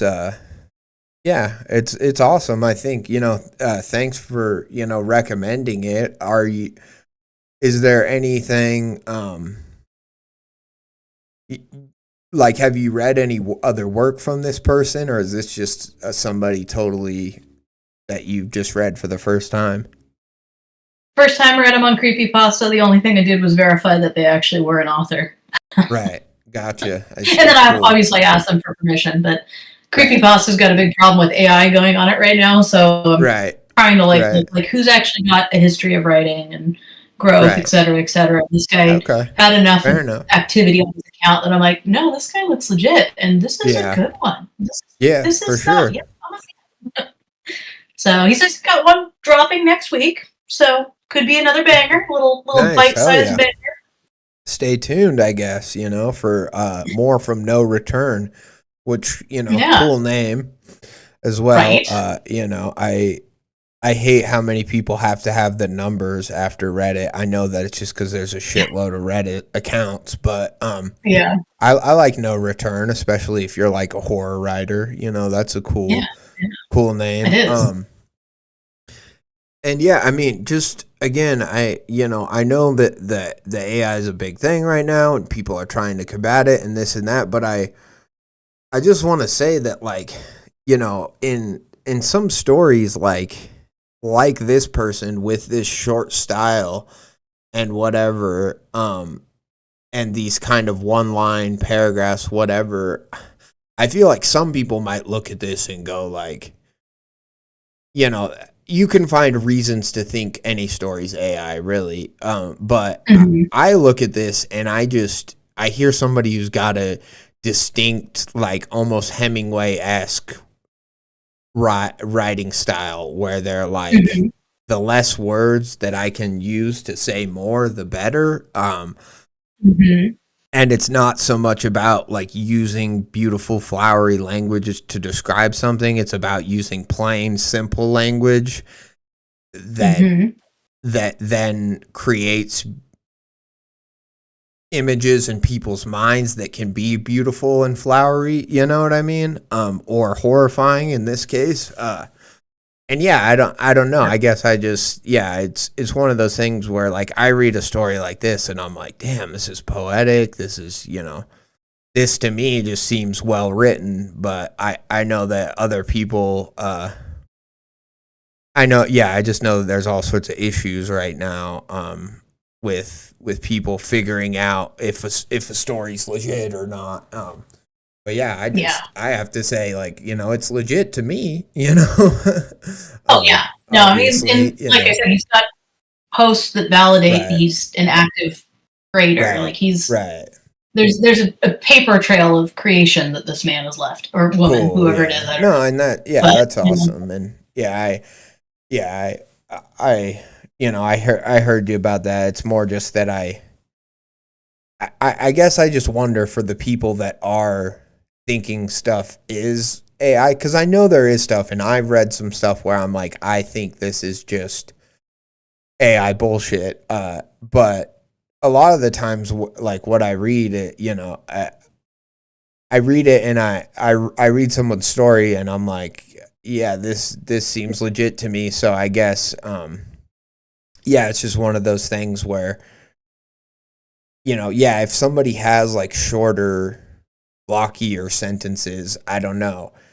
Is that an indication that they're human, or is that, I don't know, because that's yeah, the real curse of AI is it's ruining a style of writing that isn't wrong. It's just the style that AI likes, right, and yeah, it's for just sure, killing. Because I mean, at the end of the day, how much of AI is trained on just people that are having fun, middle ground people that are just writing stories and all that, and you get the AI yeah, stories that are written off of that middle ground, and so it's going to right, mimic them. It's going to perfectly replicate that, right, and it's making it impossible to just be a casual writer, and yeah, that's so sad. yeah, So I like to give people the benefit of the doubt. If it yeah. really comes push to shove, show me your works in progress. But I'm going to give people the benefit of the doubt. Yeah, for sure, for sure. Yeah, I think that that's like the only way we as online writing communities will not completely cannibalize ourselves is like just give people the benefit of the doubt, and if whatever it comes out that somebody who was getting the benefit of the doubt was taking advantage and Yeah, and they're was just just assholes. posting a bunch of stuff, then they're just assholes, and yeah, they should be like banned or whatever the community. But until like until you have that like smoking gun or that like definitive proof where they were dumb and they told some people that like, oh yeah, I just use AI for like all of it and blah blah blah or something like that, then I'm like, yeah, whatever, tar them and feather them, or not literally, but you know what I mean? Like I agree they're Yeah, assholes, and yeah, they should be yeah, banned and their stories should be whatever, at least tagged with, this was generated by, yeah. It's a but yeah, tool. Just acknowledge yeah, it's a tool. That's all that matters. yeah, But yeah, just for clarification, there is no question that No Return 1834 is cool, yeah, using AI. He's cool, no, dude. Like yeah, the story, super chill. You keep yeah, writing, homie. yeah, keep writing, great story, and yeah, I bring all this up not to try to compare it so much to their story, but just to have a larger kind of conversation about that. And when Yeah, somebody has a distinct writing style like this, like how many people take that sort of distinct writing style, whatever it is, and say, well, this story has a lot of short, sentences, and it just really seems like, you know, because they're used to reading stories that are like rambling and whatever else. And so because it sounds a little bit different than what maybe some other people are used to reading, they're like, I wonder if it, you know what I mean? Like that's kind of what I was getting at with bringing all that up, is like how much of these accusations that people like level against other writers are just because their writing style is either unique or not unique, like yeah, because their writing style kind of mimics a lot of other people's, and so it just sounds like a version of a version of a version, which is what AI sounds like anyways, you know what I mean? That's kind of what I was getting at with that. And I feel like you did a good job of I don't know, kind of just following me with that and like answering my questions. Cause yeah, as a moderator, like you said, like that is what you have to deal with. You have to make a yeah. judgment Just seen call. And so many witch hunts lately. right. Yeah. Yeah. Oh, me too. I mean, I don't want to go into it, but I think you might have, I don't know. Did you see my whole video about the drumming in the clouds and all that? I am a few episodes behind on yours, but I was actively involved in the cleanup crew of that. Right. No, and yeah, I'm sure you were. But yeah, that I mean, it's fine that you didn't watch the video. I don't expect people to watch all my streams. I love watching you though. I appreciate you, homie.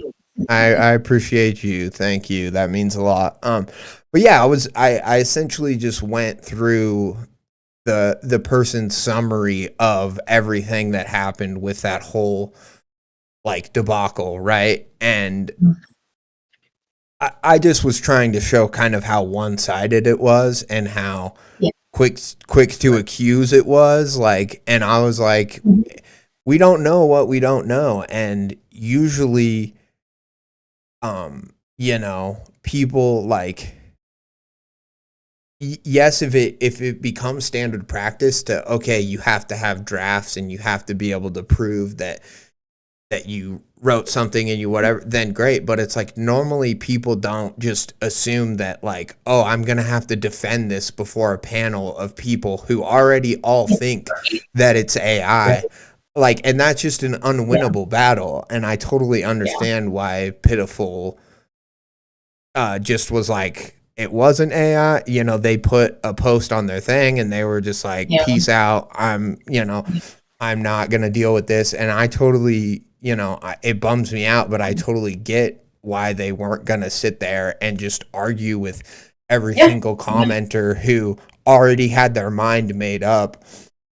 And that was just kind of my point about the whole thing, is so many people already had their minds made up because of somebody else's comment or post on Reddit where they go, I know a lot about AI and I'm telling you 99% surety that it's this. And I'm like, you're not 99% sure. You're not even 20%. You're not any percent sure. You can't be. You were not the person who posted that story. Unless you know them personally or something, then you could maybe be 50% sure. But yeah, it just, sorry, I could go on about that all day, but I know it's nice. It's so messed up.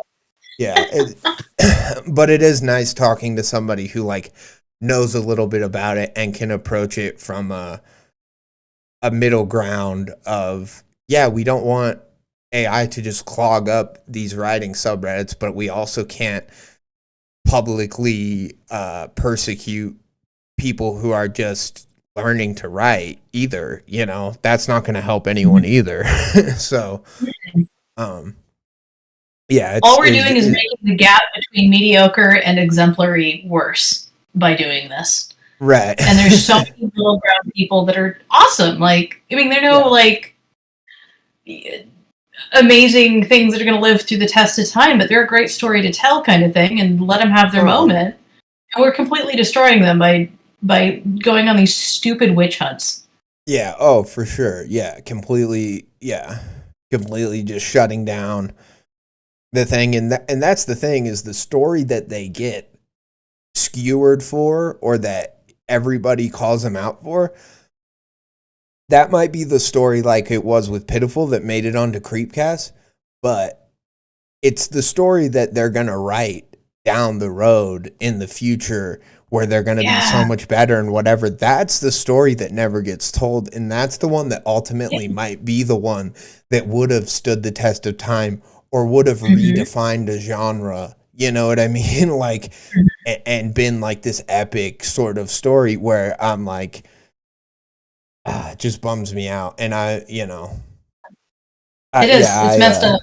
Yeah. Unfortunate.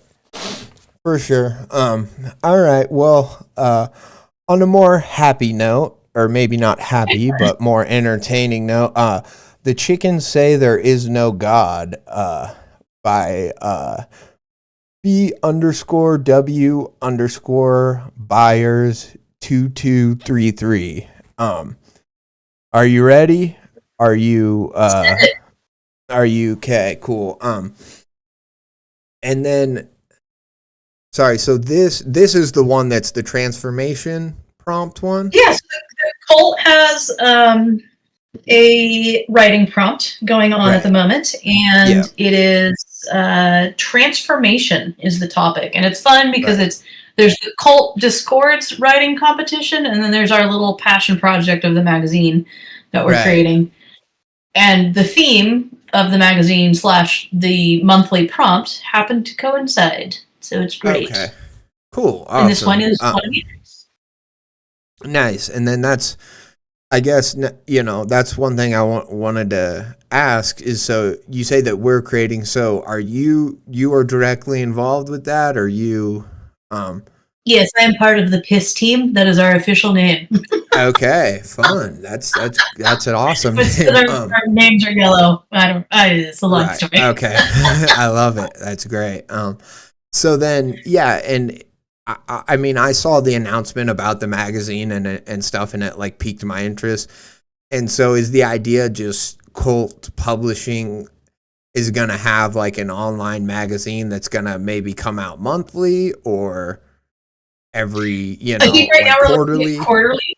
Yeah, if I remember correctly. And I'm the worst person to ask on any of this because I just follow orders and do my part, and I happen to draw things. That's about it.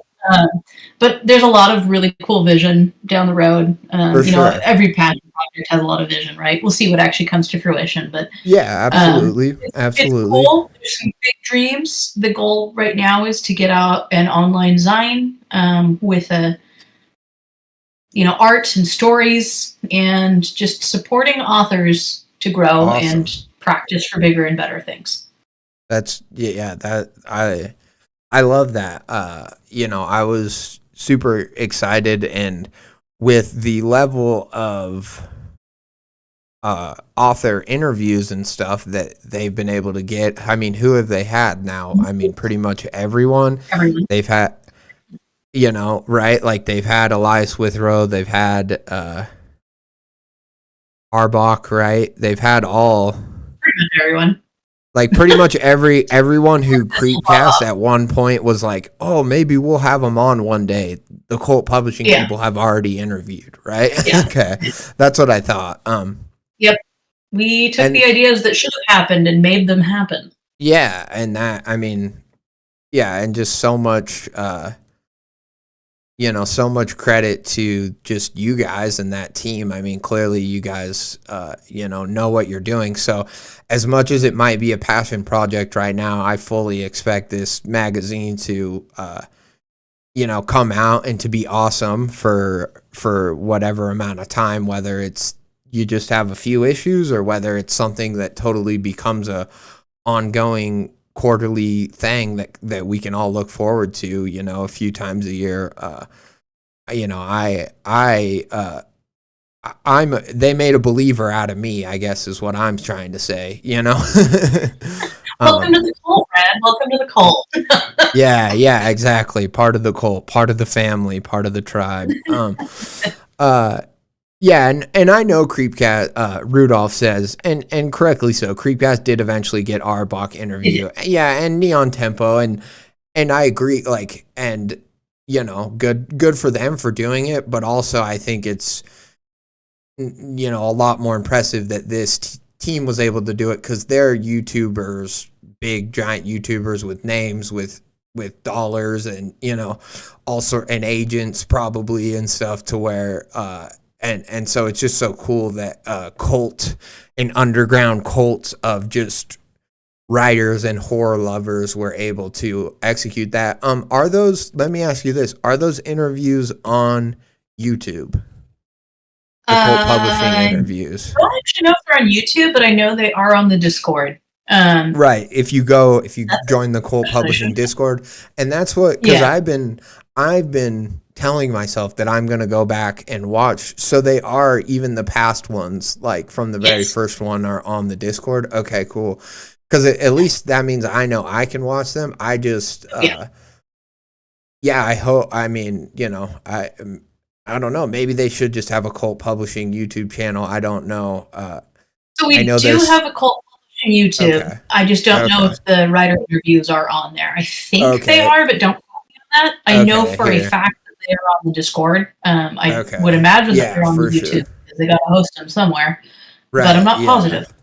Yeah. Well, yeah, and that's like I remember seeing that yeah, okay, here it is, the writer's room. Yeah, I remember seeing the weekly just like community live reading of scary stories like the one that I caught a piece of today.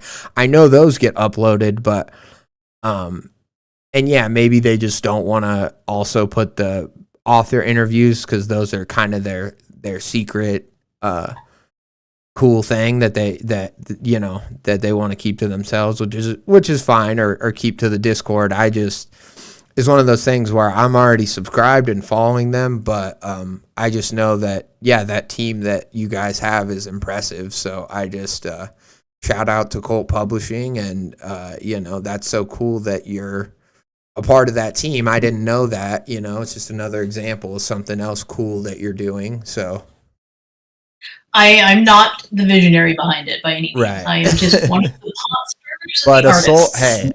Hey, a soldier, he might not be a general, but a soldier, is he still fights in the war. I don't know. Sure. He still gets some credit.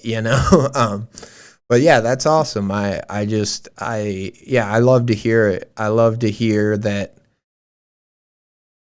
Not I am only excited to see where it goes.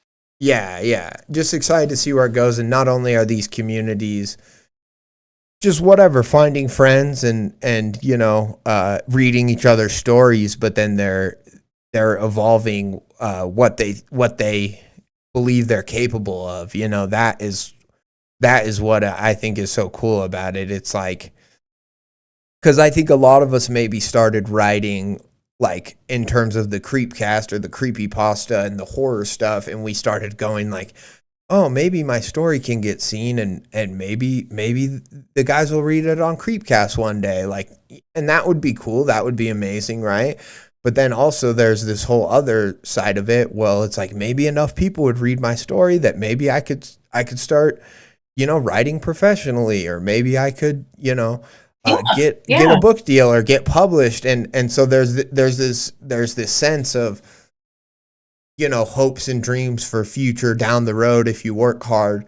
But then there's also this sense that like a lot of the people in the community, I think, are finding a lot of agency and going like, well, why don't we just self-publish it? Why don't we just, do our own thing? And so that is what I think is cool about it, is that it's like people realizing that they don't need to wait till somebody gives them their big break, that they can make things happen on their own, sort of a thing,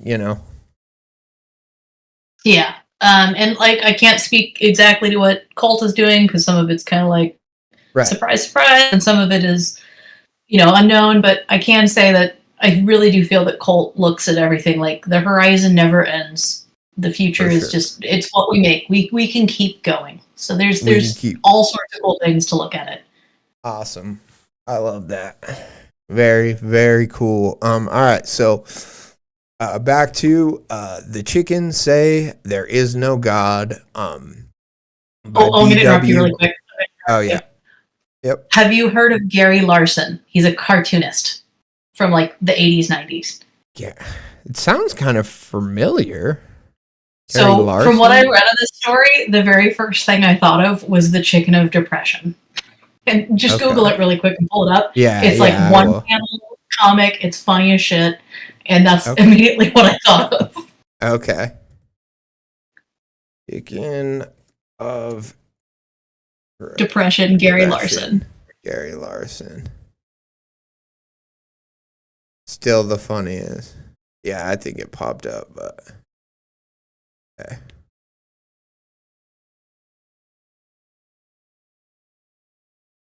Oh God, why won't it full screen? Here we go. Oh, it's taking me to Facebook now. Great. Yeah, I think that's where all of his comics are nowadays. Okay, right, yeah. Still the funniest Far Side that Larson ever did. The bluebird of happiness, long absent from his life. Ned is visited by the chicken of depression. They're just staring at each other. Reading the story, and that's what I thought of immediately. I'm like, if this doesn't tie into this comic, I'm going to be so sad. Okay, got it. That's funny. I like, yeah, just, there's a lot of old comic gems that, for whatever reason, yeah, people maybe aren't as popular now, but it's just little things like that. And the drawing, I mean, is really what just sells the joke in terms of this dude, messy, stringy hair, bald, giant nose, fat on his bed, just staring like in these really fluffy kind of PJs too, just staring out the window. And he's got this sad room with a broken mirror and a cracked wall and a little TV just on a, like, I don't know, a TV tray looks like is what it's standing up on. And, there's laundry on the floor of his room, obviously. And yeah, he's just staring out the window at the chicken of depression. It's pretty Gary good. Larson like is that. such an influence on my art. I love him so much. Okay. I look nothing like his style, but his Yeah. silliness is something that often is in my mind, and I love him. Right. The sense of humor. Right. Yeah, absolutely. And so, yeah, because I don't know, the bluebird of happiness, that is like a common, I don't know, phrase. Yeah. I don't know if it's from like the South or whatever, but people talk about What's like the opposite? the blue. The chicken of Isn't the depression. saying the bluebird of happiness is in your own backyard? Isn't that the Something like that. Idiom or something? And I don't know. It basically harkens back to the saying is that like everything you ever needed or ever wanted is right in front of you. You don't need more, sort of a thing. And yeah, it's like Ned was visited by the chicken of depression. That's awesome. I love that. Great. Okay. Well, let's see where the story goes. I did see, before it even started, I was like, well, it already starts by mentioning the Raven and Edgar Allan Poe. So I was already like, hell yeah. Obviously, my channel name is, a Poe story. But I thought you'd like yeah, I definitely will. But then also I just like when, like, I don't know, media that references other media where they give you something to research or to latch onto. And I mean, you just kind of did it with this chicken of depression thing, but it's like where a story tells you, like, if you want to know the vibe of what you're about to read, go look at this painting or go, I don't know, listen to this song or whatever it might be. And it kind of cues the reader into like understanding that, like, oh, this is what we're about to get into. I just always love that. I don't know if it's something that like every story needs, but I'm always just a sucker for it, It is cool. I do like the references. It's fun, and it connects history and makes it timeless to an extent. Yeah. Oh, for sure. Yeah. Absolutely. All right. The Chickens Say There Is No God, by B.W. Byers 2233. Have you ever read The Raven by Edgar Allan Poe? If you haven't, there's one particular stanza that haunts me.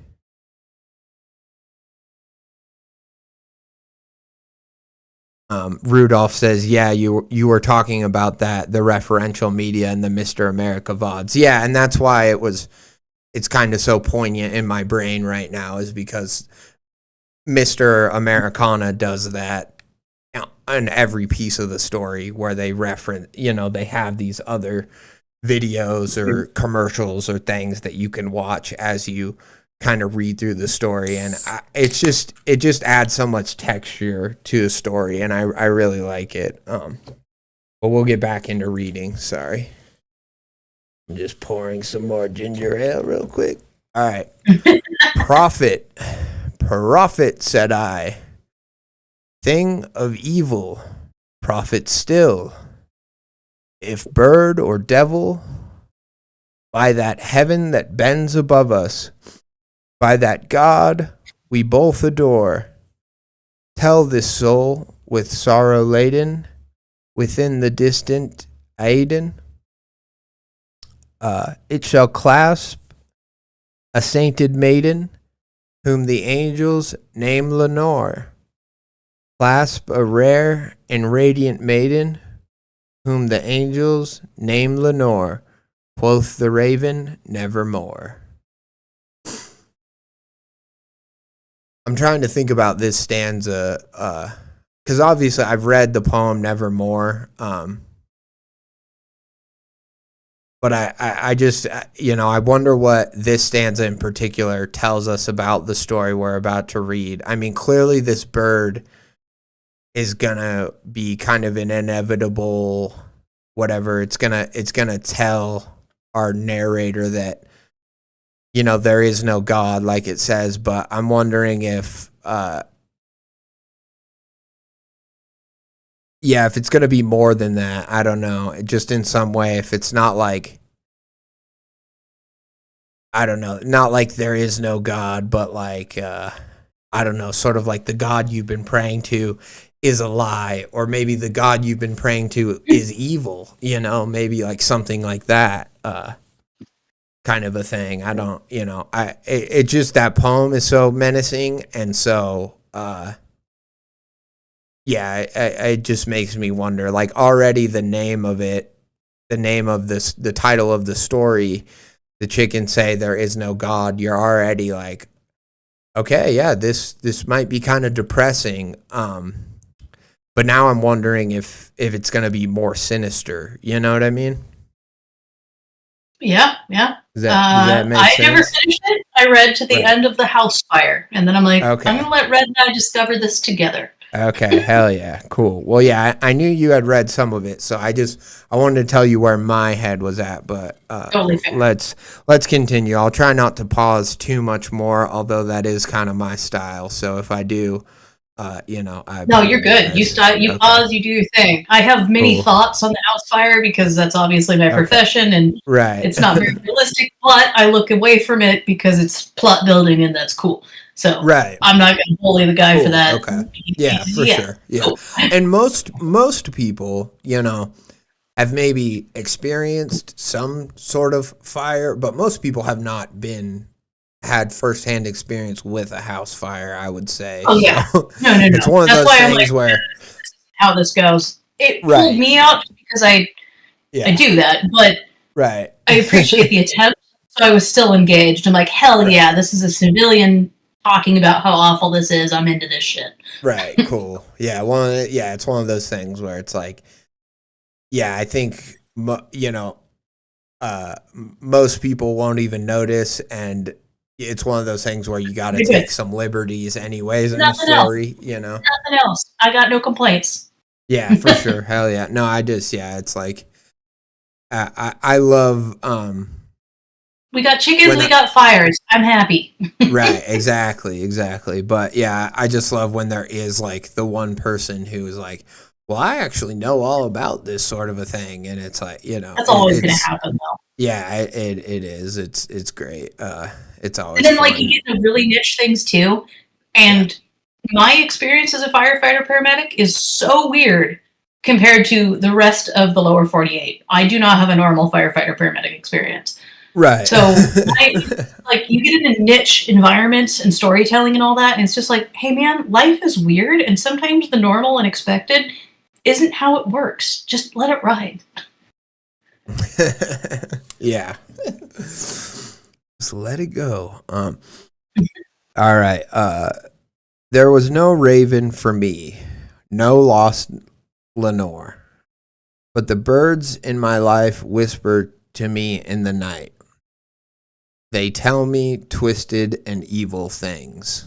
Okay. So I guess in terms of the sinisterness, I was kind of right, because I know that line was on my screen, but I had not read it yet. So maybe I guess with now, maybe they're not just going to tell him, that there is no God, but they're going to be saying all sorts of horrible, kind of vile things. Because to some people, and because you grow up in a religious household, but to some people that is the most horrible thing you can say to them is that there is no God. Some people will just absolutely lose their minds if you even brush that topic with them. other people will be like, yeah, I don't know, so what? You know, to other people, it's not so much a big deal. But yeah, I have to wonder now if these birds are just going to be saying all sorts of fucked up stuff, you know, which I'm into. I like, you know, I like vulgarity. I think, what was it? It's In the Lake of the Woods by Tim O'Brien. I don't know if you've ever read that, but it's kind of a mystery horror novel, and it's got a few like haunting lines in it where the main character, it's not known if he murdered his wife or not. It's suspected, but no one really knows, and you as the reader don't know. And there's kind of one scenario that plays out in the book where the guy is kind of losing his mind, and he did kind of kill her, and he's this war veteran who's alone in this house in the lake by the woods, and he's kind of like rambling and saying all this fucked up stuff like, you know, Jesus is fucking dead, or I don't know, whatever, just weird stuff like that. And it kind of reminds me of that, you know, this what we're getting into here, except it's a chicken, which is cool, you know. Well, I'm picturing like this guy's got the chicken of depression visiting him every night, and he opens the window, and the chicken comes in, and he's like, "Hey man, you read the Epstein files?" Right. Yeah, I'm mentioned in those. Yeah, Just something unhinged like that. Yeah. He's like, hey, you know, you seen the number, you know, the number of ICE raids going on, you know, just any sad current topics. He's making sure that the guy cannot ignore it, you know. So your wife's dead. Yeah, right. Yeah. All right. They tell me twisted and evil things. My wife and son died in a house fire. They were home while I was out shopping for our big family vacation to Arizona. I was buying diapers, toys, and snacks for my son to play with on the plane. Oh, baby, damn, that sucks. I was so excited. This was our first big vacation that wasn't simply staying at our local Best Western. We were supposed to go to Phoenix. We had so many things planned. We were going to the aquarium. How my son loved the aquarium. We had plans to visit 2 major zoos because my wife absolutely adored zoos. We never went on that vacation. My son was never able to fly for the first time. Fuck, that is sad. It's a chicken of depression, man. Yeah, chicken of depression for sure. But then, you know, it also, the title is kind of goofy, right? So like, I think that the story does do obviously once it starts quoting Edgar Allan Poe and stuff, you kind of get the sense that like, well, maybe this isn't going to be as silly as I thought it was. But now by the time you get through this paragraph, you're like, fuck, I really thought I was going to read a goofy story about animals talking, and now I'm sad, you know. Which I like. I like when it's not like a twist in a story, but I do like being tricked as a Reddit reader, where sometimes the title is just really goofy and not serious, but then the story, you know, is a lot more serious, or sometimes it's vice versa. It's like a title seems pretty tame or normal, but then all of a sudden you realize that the story is totally fantastical, and it's always fun to have your expectations subverted like that. Okay. Sorry, I was reading a few comments, but I don't really know what's going on in the chat, so I'm just gonna power through. With a trunk full, with a trunk full of fun and exciting things, I saw in my rearview mirror the flashing lights. I heard the honking horn. As I pulled over to let the fire engine pass by, a cold and sickening aura settled over me. When I pulled back into the road behind the truck, I witnessed as every turn it took was leading me home. When I saw the pinch or when I saw the pitch colored plumage of the smoke in the distance, I put my gas pedal to the floor. I tore past the fire engine and skidded into my driveway.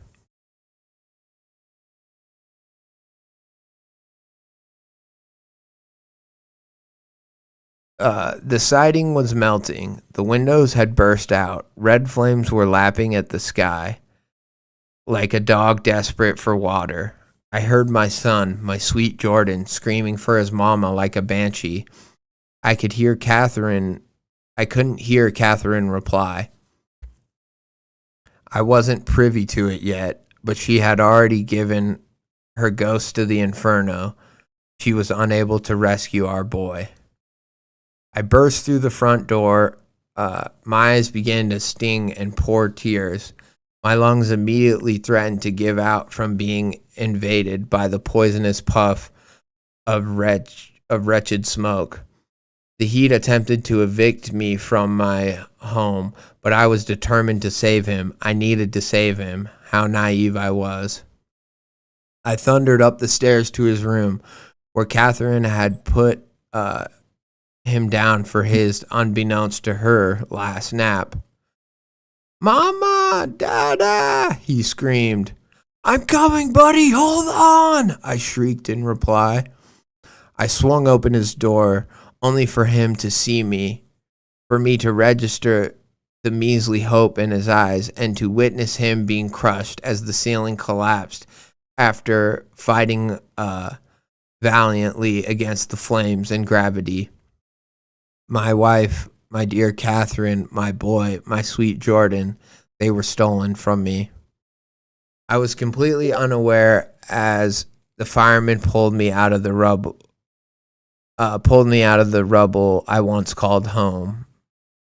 I didn't realize when the paramedic placed the oxygen mask over my face. I was unresponsive as the doctors peeled patch after patch of melted polyester shirt off my body. All I could think of was that poor little hopeful face and the death that wickedly waited for that brutal moment to take him from me.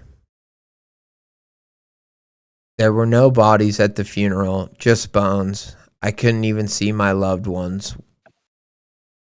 I think there's a typo here, but it should be, I couldn't see my loved ones one last time. Right? Yeah. I think so. Yeah. Yeah. Okay, cool. Just calling it out so that if the author watches this, they can fix it. So let's pause here so that you can talk about what, you wanted to talk about the fire and stuff. Oh, well, I mean, I'm not going to go into the nitty gritty on how those kind of fires would actually play out, but that just gets nerdy and stupid. And this isn't a firefighting podcast. This is not a writing podcast. Right. For sure. Fair enough. Okay. I appreciate it. The connection to it, in that it's like, he ran into the fire. Let's, I don't know how he got into the fire after the firefighters were there first. Right. Because that was and that was what I was kind of getting at too. That was going to be my question: is like, wouldn't the firefighters have tackled him, have stopped him? Yes. Even if that's fight me with a forklift. Oh God. Yeah, sometimes you just gotta let people get into the fire. So there's some plot holes there that, there might be some details that are just exemplary, and we don't necessarily know them. It's fine. But it's you know what, after having a forklift fight with someone, I'm like, you know what? Yeah, weird shit happens. It's cool. Yeah. For sure. Anyways, sure. And I liked the connection with it puts him on the level of like, hey, the first responders are there and they're just like, hey, welcome to the club. You've seen everything awful now. Congratulations. Yeah. At least it starts to delve into that a little bit more. But Right. Yeah, it's fun. I really love the chase scene. I've never been on the other end of seeing the response to a call, and I imagine that would be horrible. There's obviously a lot of bias appreciation here. Right. Okay, for sure. Well, and that's kind of one thing I was going to say is how often does that maybe happen where, I mean, obviously that's a haunting part of the story, like just to have to see the fire truck, to let them pass, pull over like like Yeah, I mean, I've everyone ran on a does. lot of friends. What? No, I was just gonna say I've ran a lot of friends, and like you can see that there's a lot of processing and all of that. Right, for sure. Well, and then to just have, to pull over to the side of the road like we all do, let an ambulance, let a fire truck pass, and then get back onto the road, and then to all of a sudden realize that you're following them, that everywhere you're going to turn, they've already turned, and to just slowly come to that realization after you make all the twists and turns, like maybe as they start to turn and get closer to your house, you start to speed up more because you're realizing that, oh shit, there's an emergency in my neighborhood. Maybe my neighbor's house is on fire. Maybe something. And so, and there's still that plausible deniability that it's not my emergency. It's still not my emergency. Right. Oh shit, it is my emergency. It's pulled up in front of my house. My house is literally an inferno. Yeah, and that's super sad. Yeah, I guess the thing I was just gonna wonder, and I guess you kind of answered it with like friends and stuff, but like, how often are like loved ones or somebody's getting there right as you guys are getting there as the emergency services, and it's like, wait, let us do our jobs, obviously, but of course, people are going to act erratically and not wait or not, thing. So I'm sure you have to deal with that a lot. But I guess, it's one of those things that when tragedy strikes in a story like this, often it's just like, I was out of town or this happened and they're kind of away from it. But to have them be like a firsthand witness to it is certainly horrifying, Oh, yeah. To go in there and see the to see the beam collapse and all that stuff is crazy. Maybe like you said, a little unrealistic, but still serves a purpose in terms of just making the narrator completely destroyed. I mean, they just lost everything, and then they just saw they saw themselves lose everything. They watched everything get ripped away literally before their eyes. I mean, it's a neat, so it's as a firefighter and all that, we see horrible things. Like, we're trained to deal with that. We're trained to see the worst of society, the worst events of society, et cetera, et cetera. But as a civilian, you're not. And it's neat to see that kind of bridge, I guess. Like, whenever we see the civilian go through it and then come to us for solace, those are always weird, because it's like, oh, I guess you are one of us, kind of thing. I don't really know how to describe that. It's weird, and I like it, and I like that attempt at bridging it, because it felt genuine to how someone that doesn't know what's going on would confront that. Right. Okay, I see. That's cool, and that again, just so fun to have you here. Such a unique perspective. I love that. Something that I would not have thought about is I would only have thought about the narrator's perspective when reading this whole first part of the story, and it's like, there is another perspective of the people who are responding, and how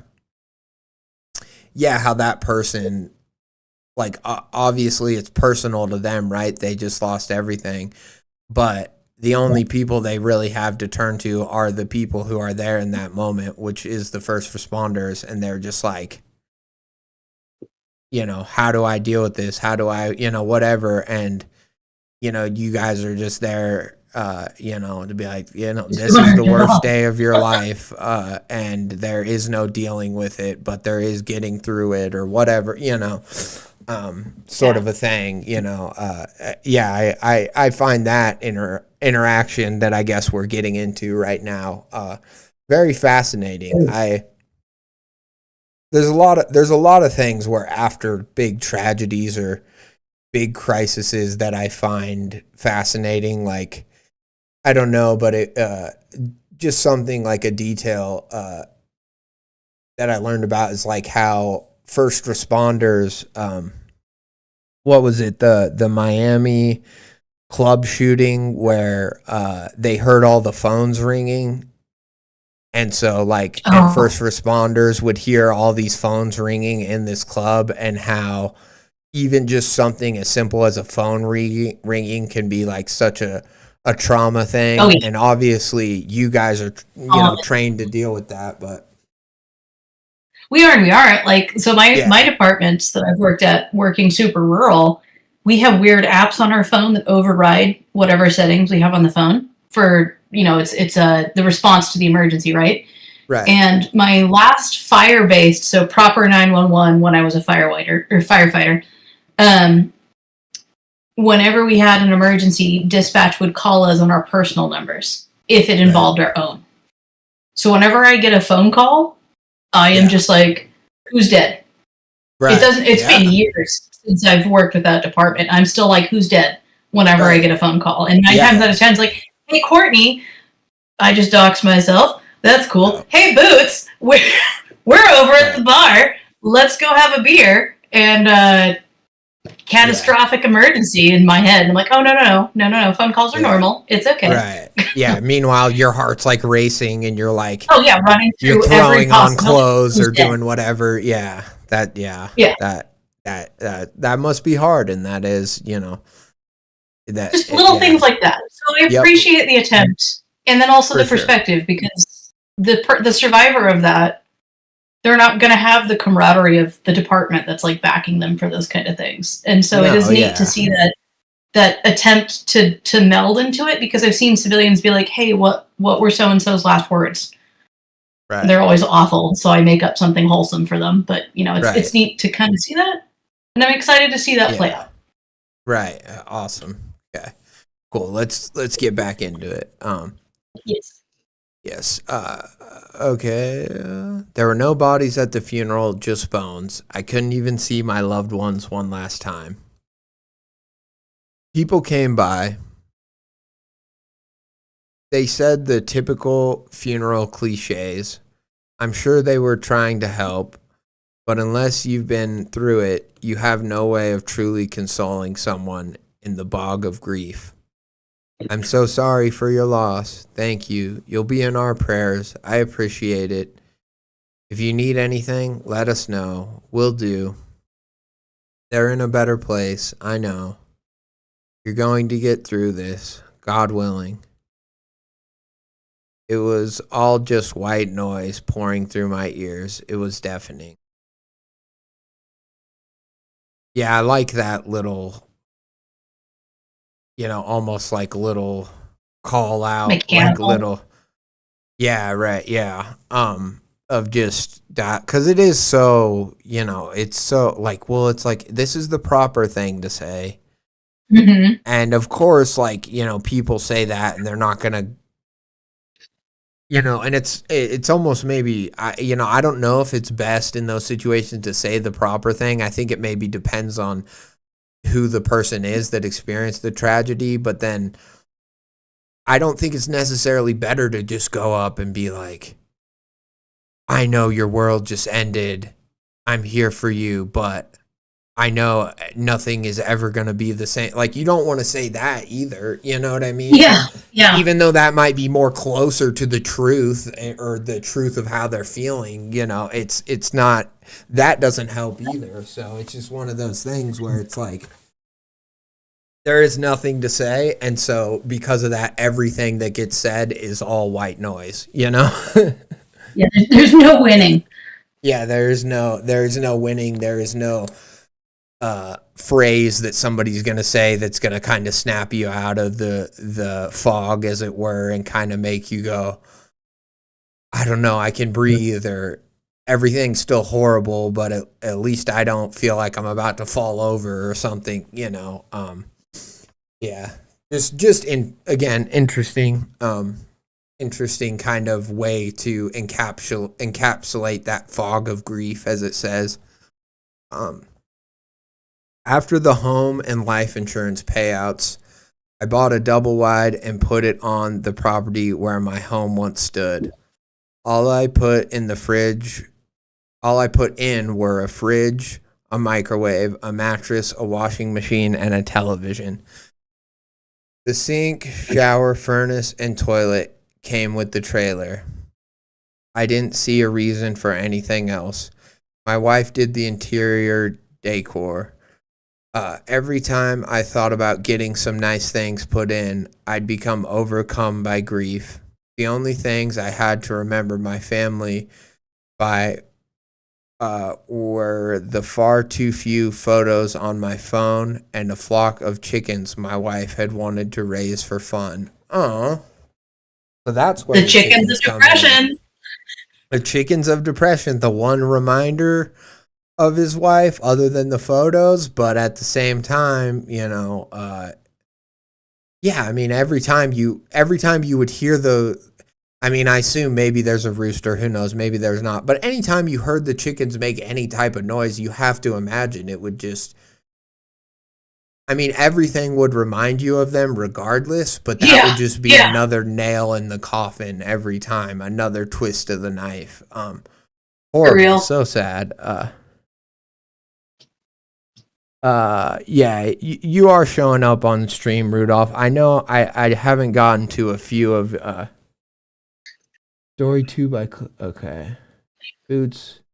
So I don't know if you're reading the chat at all, Boots, but Rudolph said earlier, Boots, if you ever want to look at any of my draft and it's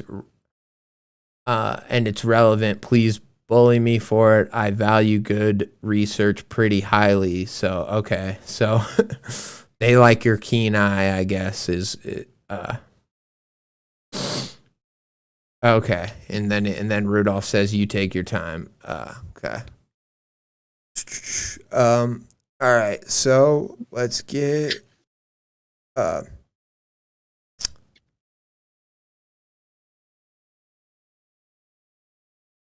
Gotcha, Rudolph. Sorry, I lost my spot. The chickens my wife wanted to raise for fun. Months passed. I stuck to a very strict schedule. Wake up, go to the bathroom, drink, eat some microwave trash, let the chickens out, collect their eggs, drink for the rest of the day. Lock up the chickens, wash, rinse, repeat. And hope I'm dead by morning. There was one, right, yeah, charming. There was one particularly cold winter night, however, that broke my routine. The break in routine. It's kind of the reverse of what this guy's doing, because obviously he's overcome by grief. But I've always claimed that if you've seen the movie The Notebook, you'll understand what I mean. But I've always claimed that at some point in my life, I'm going to, and I said this long before I was ever like officially an addict or an alcoholic, but I was like, at some point in my life, I want to become an alcoholic and build a house.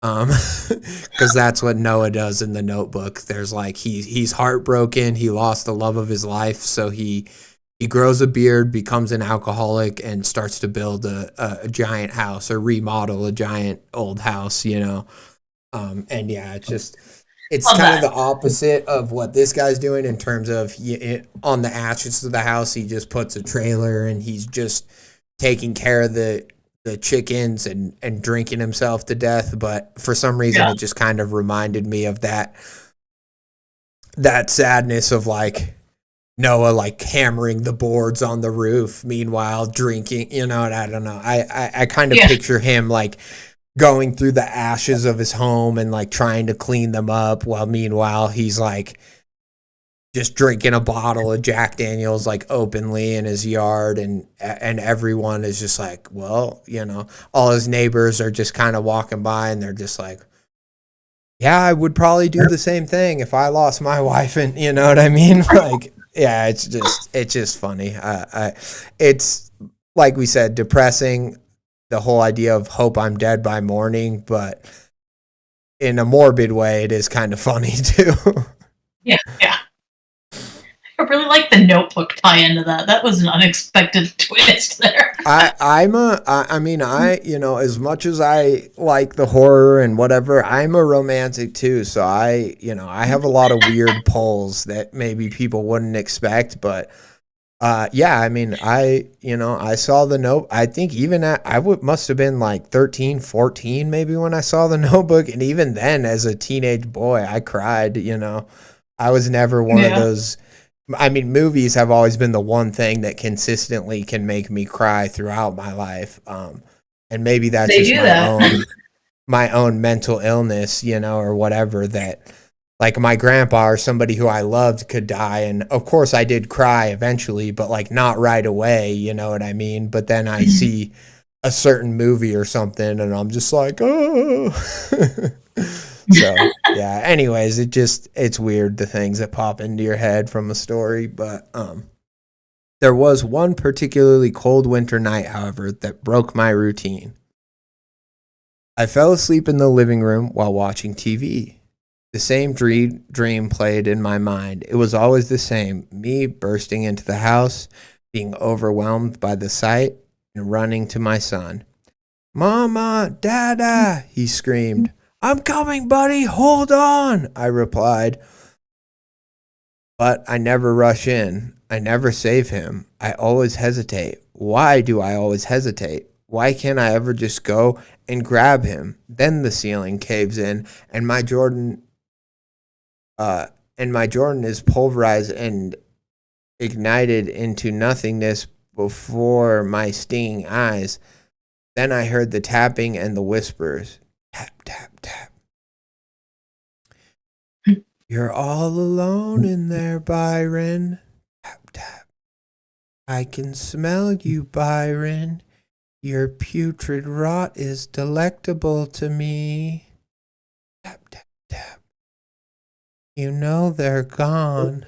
They're never coming back. You'll never see them again, Byron. There is no heaven. There is no hell. There is no God. God, that's evil. Outside the window, just Yeah. little red hen being a fucking trauma case. Yeah, that's awesome. I was not expecting the chicken to talk like the almighty loaf. I don't know what the almighty loaf is, but I'm going to assume that it's a compliment to me as a voice actor. No, I don't know. Anyways, I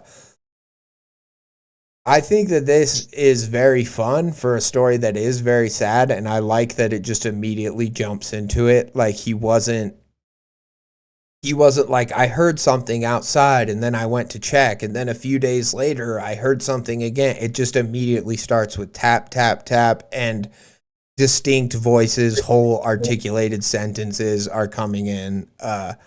I think that that's fun. I think that that's it's good for the pacing, at least for me, of the story. I like that the chickens like know his name and shit. You know what I mean?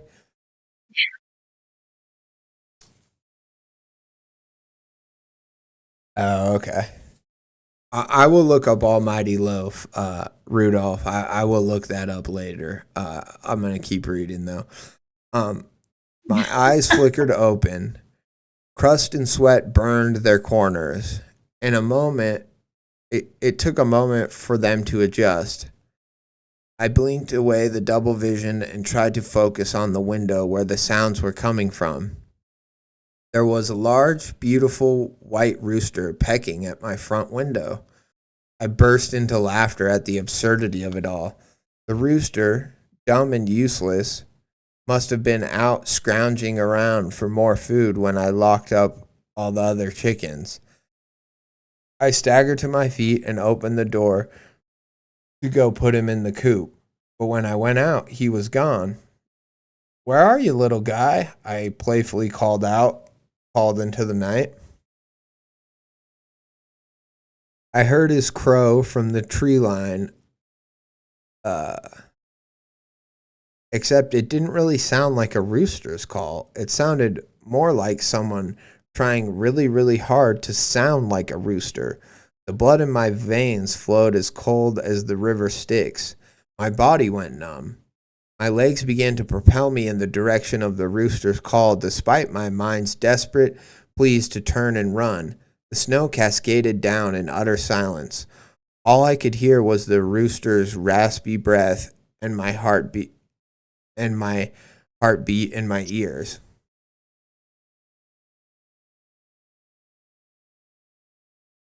As I approached the bird, I noticed that it had changed. His once pristine milky white feathers were now caked in a deep rusty color.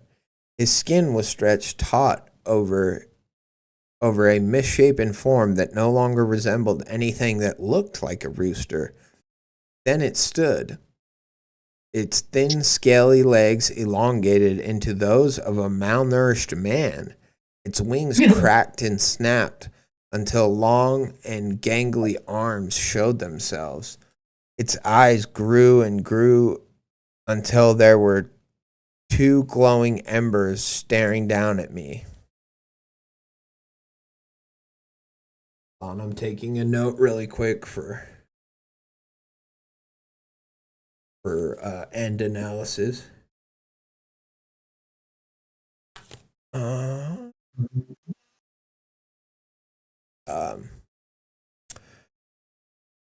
Staring down at me, they flickered as though they were coals in a dying fire. All the feathers and chicken skin dangled from this beast until they finally slopped off into a wet, squelchy heap on the ground. You are weak. You are weak and delicious, he rasped at me. Okay, so he rasped. So I'm trying to think of how I should do this voice. I don't think I should caw like a chicken, gobble, like try to like gobble while I do it like a turkey or something. Hey, you want to know my terrible superpower? What? I can do a perfect chicken impression. Okay, do you want to take this line? Sorry, I just figured I'd read this whole story, but if you want to take the lines from here on out, I would love that. I don't, chickens don't read, so I can't do a chicken reading. Okay, got it. But no, I can happily read whatever you want. You want to tap you're out? saying just the noise a chicken makes. Oh, no, I can do that, but I can't do a man chicken. That's not in my repertoire. Okay, well, let's hear the chicken noise, because, let's hear it.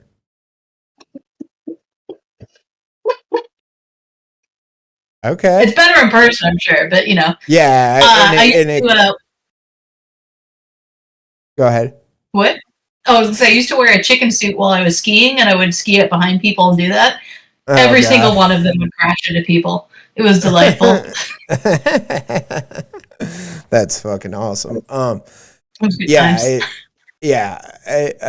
just one of those things where, like, the chicken suit, I think, would scare me more, and then to have the person actually, make the chicken noise, I'd be like, what the fuck?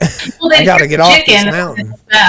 And then the chicken would be bailing at them at like 90 miles an hour, and coming at you. Yeah, that's awesome. Anyways, all right. You are weak and delicious, he rasped at me. He lunged at me, binding my neck in an ironclad grip. I saw no facial features, just the glowing red and orange embers. The light faded from my eyes. The cold sunk into my flesh. Then I awoke. I peeled myself off of the living room floor. Crumbs and cans fell off of me as I tried to make sense of what happened. I thought it was a dream. I hoped it was a dream, but I stared into the mirror while waiting for the shower to heat up. I saw a faint yet noticeable bruising on my neck under my beard. It was the vague outline of a thin and spindly hand. When I had finished cleaning myself, I decided, against my better judgment, to go back to the woods. I wanted to see the site where I was attacked. I had no true desire to do so, but there was this tugging in my gut compelling me forth. I needed to go. I had no intentions of ever going out there at night, so I grabbed my over and under and went out during the height of the day. At the site, I saw evidence of the previous night's struggle. The first thing I saw was the skin of the rooster. It was bloody and fly-ridden. Its eyes were milky and long dead. It wasn't a complete corpse. The bones, flesh, and organs were nowhere to be seen.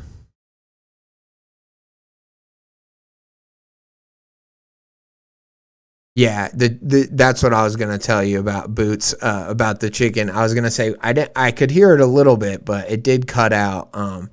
But You're missing out, man. yeah, I'm true. I'm truly heartbroken. We will have to have you record a video and upload it of your chicken man, impression. It's a privilege for those in person, I guess. Yeah, right, okay.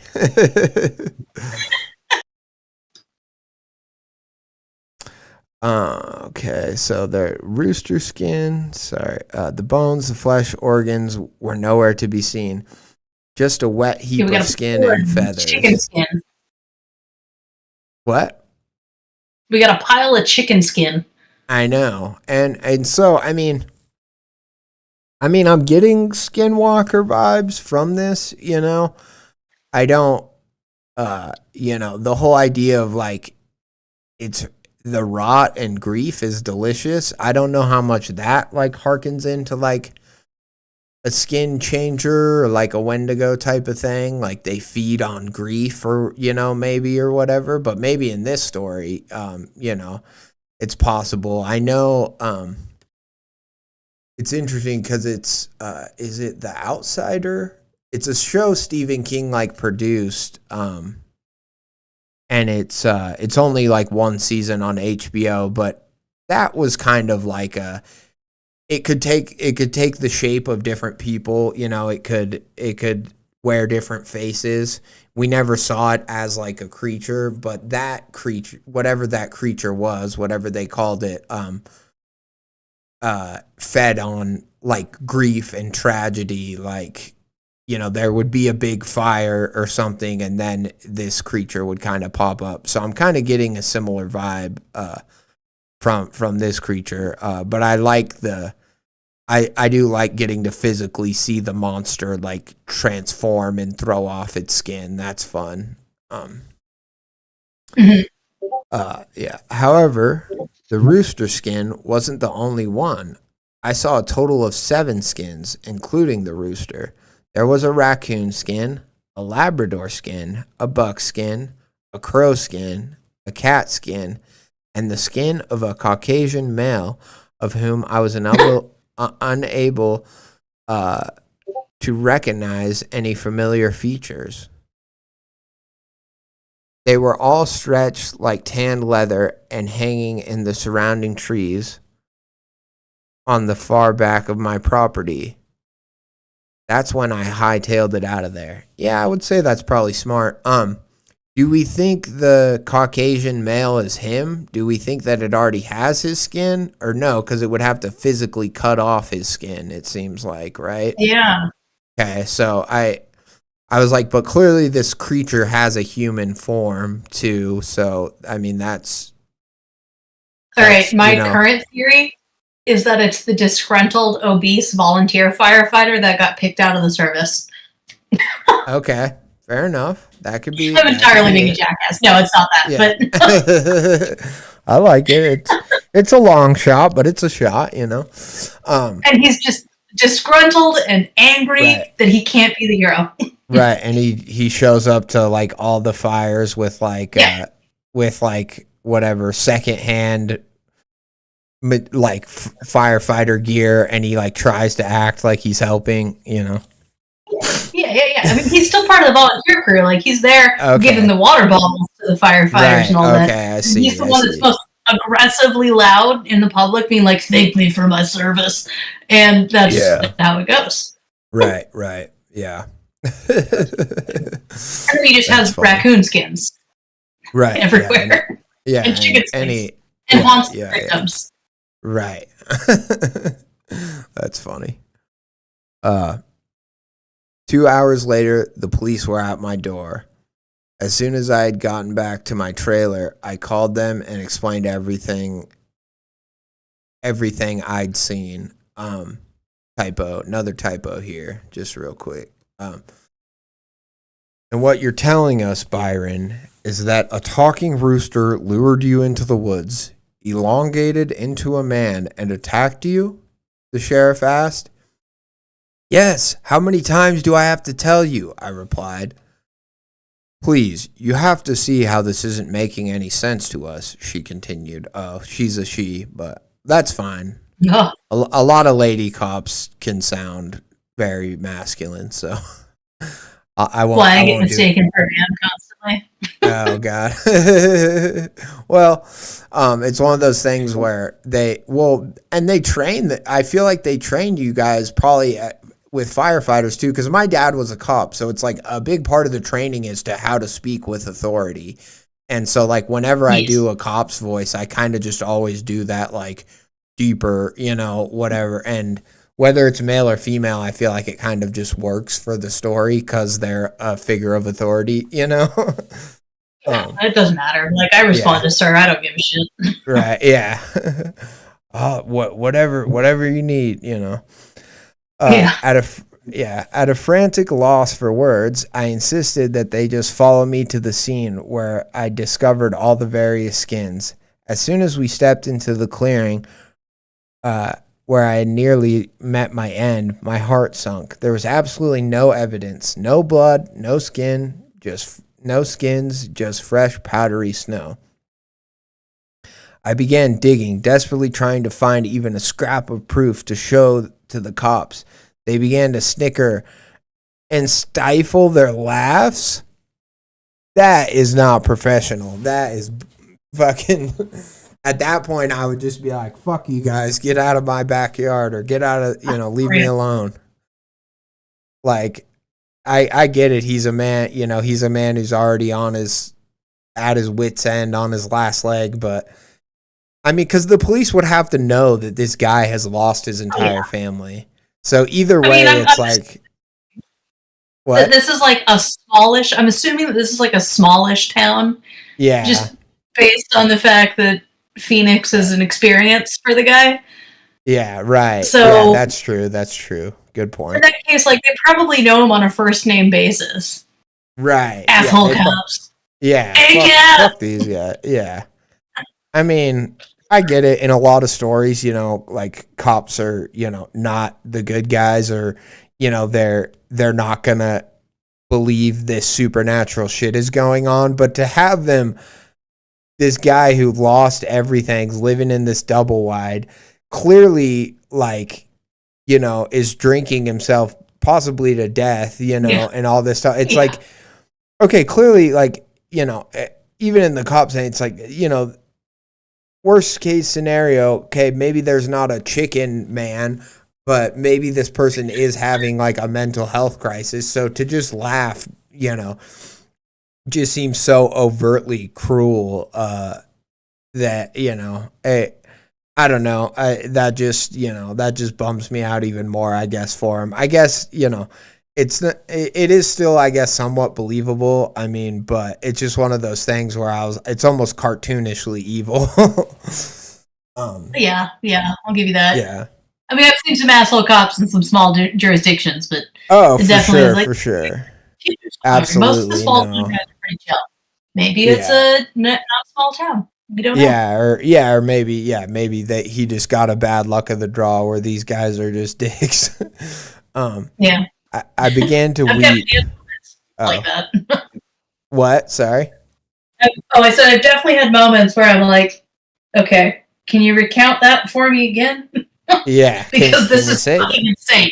Yeah, no, and for sure, and that's that's the thing. It's like, can you repeat that? Yeah, no, and that's fair. I would never fault them for whatever, but when the guy tries to go show them what he saw and then can't find anything and is digging frantically around and begins to weep, I'm like, and you laugh at him, you laugh in his face, like, no, that is crazy. Anyways, I began to weep. I know what I saw. After a few minutes, they began to mock me. See, again, cartoonish, but funny. But, whatever.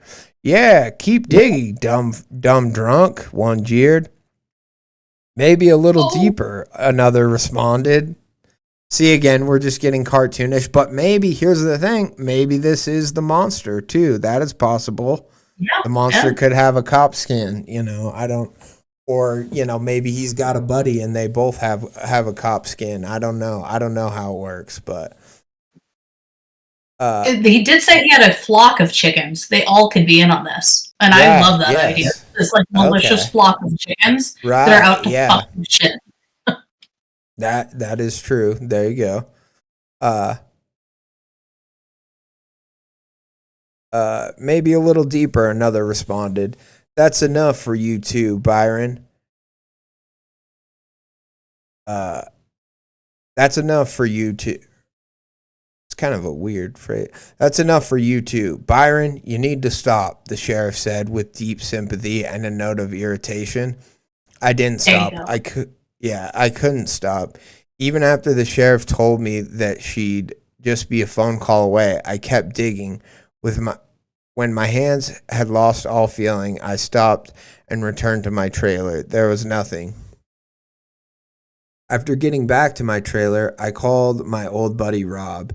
I hadn't talked to him in a long time, but I was desperate to get off this property, at least for the night. After my family died, I had essentially cut myself off from the world other than those who saw me at any of the 3 bars I frequented. So I mustered up the courage and I asked him if I could stay with him for a couple of nights. Yeah, man, of course. Is everything okay? He said with actual concern that I was no longer used to. No, not really. Someone has been sneaking onto my property. The cops don't believe me, but I think whoever they are, I think they're trying to hurt me, I said as I gave him a full rundown of the events. You can stay with me as long as you need, he assured me. I'm just glad you asked. Do I need to come get you? You're not, drunk, right? I chuckled grimly as I said, Nah, man, I'm stone sober. Haven't had a drop today. After a pause, he said, Okay, man, I'm pretty bushed. I'm assuming that's a local term for I'm shit-faced. Okay, yeah, maybe, okay. I'm pretty bushed, so just give me a call when you get here so I can come unlock the door. Drive safe. Yeah, I just never heard that before, but I think you're right. I feel like I've heard it once, but I'm not positive. Okay, yeah. And that makes sense, like you're sleeping in a bush or something. You're fucking... Yeah, actually, that makes perfect sense now that you say it that way. Yeah. After we hung up, I did a sweep of my trailer before I left. I locked the doors, checked and rechecked to make sure the stove was off, locked up my chickens, grabbed my pistol, and got in my car, all while it was still daylight. As I drove off to Rob's, however, the sun began to dip behind the horizon. Just as it was getting dark enough for my headlights to turn on, something darted across the highway. Shit, I yelled as I slammed on my brakes. It was a cat. At least it looked like a cat. It was ungodly skinny, and its limbs were way too long. Okay, it's not a cat. At this point in the story, when you've seen all you've seen, you shouldn't be like, it was a cat. Well, it did have all these uncat-like features. It's like, I can understand how you could, like, the description should be, it looked like a cat, at least at first, you know what I mean? Like that, yeah, the whole idea of being like, it was a cat, just to me is funny. It was ungodly skinny and its limbs were... Chicken noises? Are you playing chicken noises? Because I hear a rooster right now. And it's fucking nighttime outside. There are no roosters in my house. Oh, no? I mean... The chicken of depression is visiting me. Yeah, I was like, yeah, it's come for you, I guess. Fuck. Apparently. I swear to God, I just heard a rooster call. I'm not even shitting you. Okay. I don't even have a rooster. Yeah, no. I was like, no, I'm not. Uh, I was like, I mean, we have goats on our property. Like, we do have farm, but no chickens. So I'm like, Well, and I don't know how you would have been able to hear it through my microphone, but not me. I didn't I hear it. don't So know. But that's it's the end funny. of days, apparently. If I go rogue, if I go quiet, the chicken of Yeah, depression has gotten has me. got you. Okay. I'll send a SOS for you if that's the case. Fucking with me. That's way too funny. Okay. Yeah, that's funny. Oh, you know what? Okay, hang on. You're gonna laugh. This is funny and it's stupid. I Okay. just put two and two together. I have a chicken that had a stroke, and she's in my house right now. She's Okay. dying basically, but like she's not quite Okay. ready to die. So she's just Okay. like living out her life comfortably in the house. So you do And I have put chicken chickens. TV on for her. I do have Okay. chickens, but I don't have a Okay. rooster. Okay, I got you. But I You put heard a root. Okay, TV gotcha. for her to listen to other chickens. Yeah. Ah, I And I'm see. assuming that there was a rooster crowing on that. Normally, I put like hens feeding chicks. Like they have a Right. whole 8 hour Okay. video of hens Right. feeding Right. chicks. But sometimes the Okay. rooster pops in. That has to be it. It's not the chicken of depression. It's Okay. Karen Good. sick Good. chicken. Oh. Okay. Good. A mystery solved. I love it. All right. Um. At least it looked like a cat. It was ungodly skinny and its limbs were way too long. Fearing the worst, I kept on driving.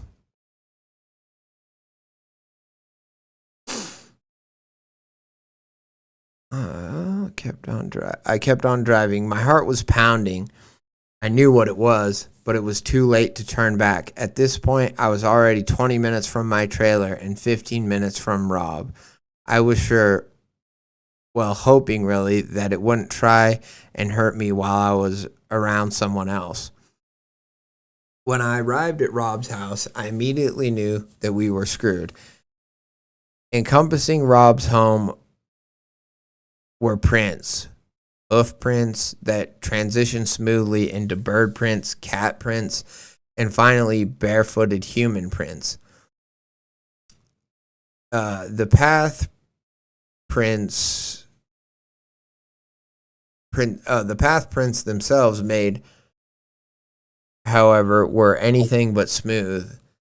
They were the prints of a shambling creature that looked as though it had just learned to waddle like a toddler. Before exiting my vehicle, I soaked in my surroundings. Rob's porch light was on, signaling that he was home. The front door was shut, and it appeared that none of the prints led up to it. None of the lights were on, but that made sense to me since he told me to give him a ring when I got there.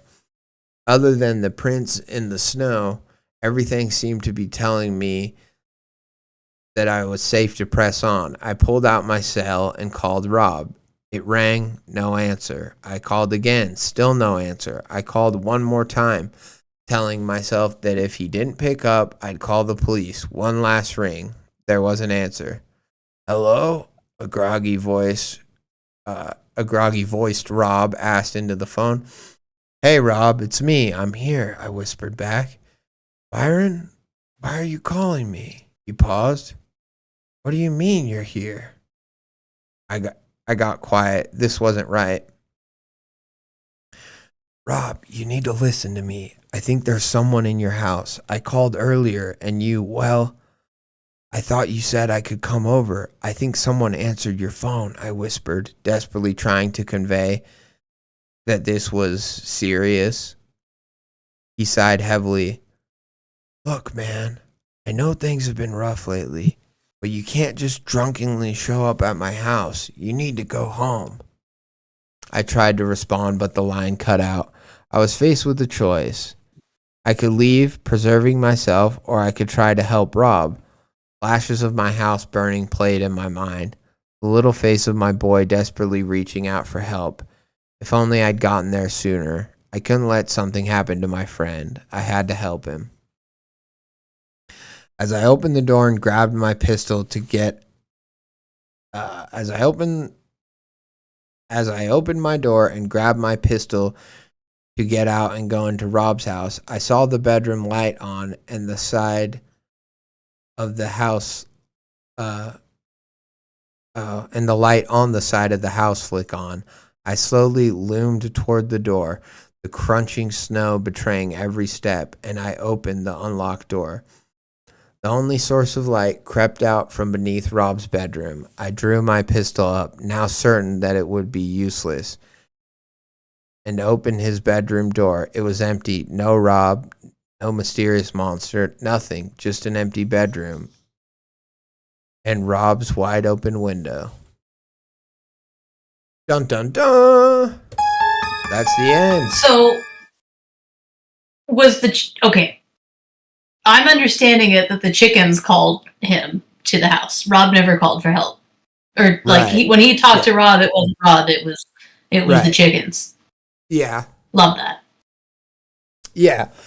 Yeah, and I think that's fun, and I think it's fun because it does show like a full, like when the chicken was just the chicken, or when it was the amalgamation of like human creature thing. It was like trying to be creepy, but that shows that it can perfectly like mimic people, right? Yeah. Whether that's Rob or whatever. I do kind of, I mean, it's a fun ending, and I don't want to nitpick it too much. I am kind of like asking myself, well, how would the monster know to like run to this dude's house and be there to pick up the phone? But I don't really think that is a criticism that we need to go into too much. I think it's a fun, I think it's a fun short story, and I think the way I take this, and you can disagree with me or tell me what you think, is like, I think the most interesting kind of part of this story is the beginning, and is the kind of grief that he has. And then that line of like, you're drinking every day, you're doing everything the same every day, and then all of a sudden something changes.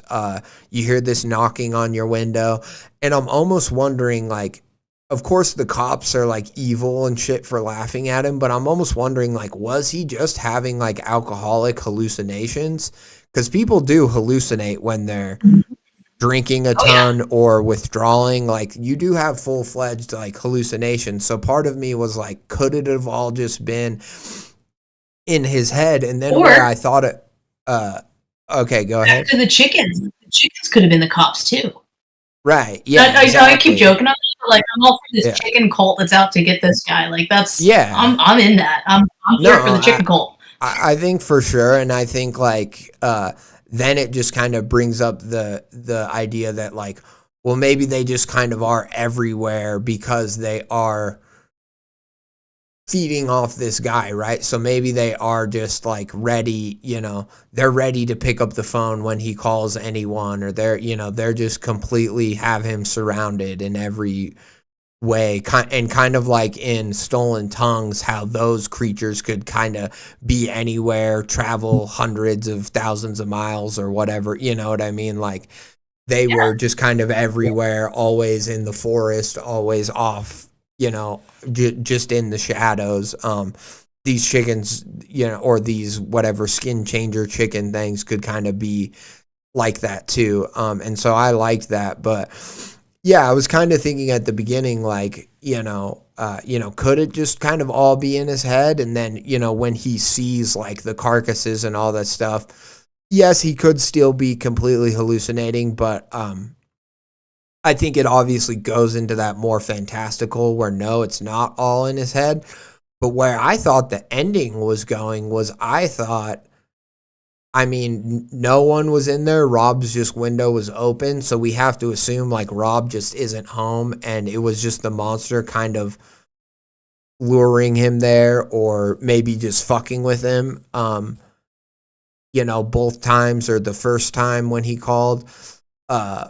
But I thought he was going to go in there with the pistol and end up shooting his friend. And then it was just going to be a whole thing where they're like, you're alone. Now you killed your friend. And it was just going to be kind of like they were just trying to get him to get to a point where he was low enough to take his own life, because then they get to feed more on the rot and the the grief or whatever. I don't know.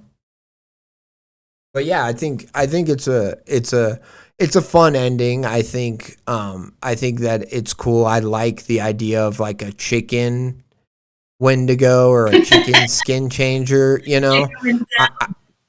I I think that it's such a kind of a funny creature, right? That it and it seems like too small, right, to like have this whatever bigger monster inside of it, but you know, chickens, I think like any animal under the right circumstance can be creepy, so I liked it. I A think lot it's of fun.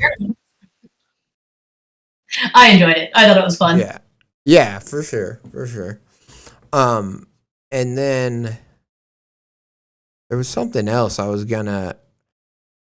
Oh, so I guess the sheriff kind of knew him. I don't believe the sheriff was a chicken person, so to speak, Yeah, you the know. sheriff's the only like logical character there. I remain Right. unconvinced that he's not haunted by these nitpicking chickens that are just plaguing on his sorrow and it's post traumatic stress disorder. Right. Yeah. Absolutely. And yeah, I mean, I think it was well written. I think it was really the pacing worked out well. I think that like the story, you know, it got to where it wanted to get to quick enough to where I was entertained the whole time. I really don't think there's like much fat to trim.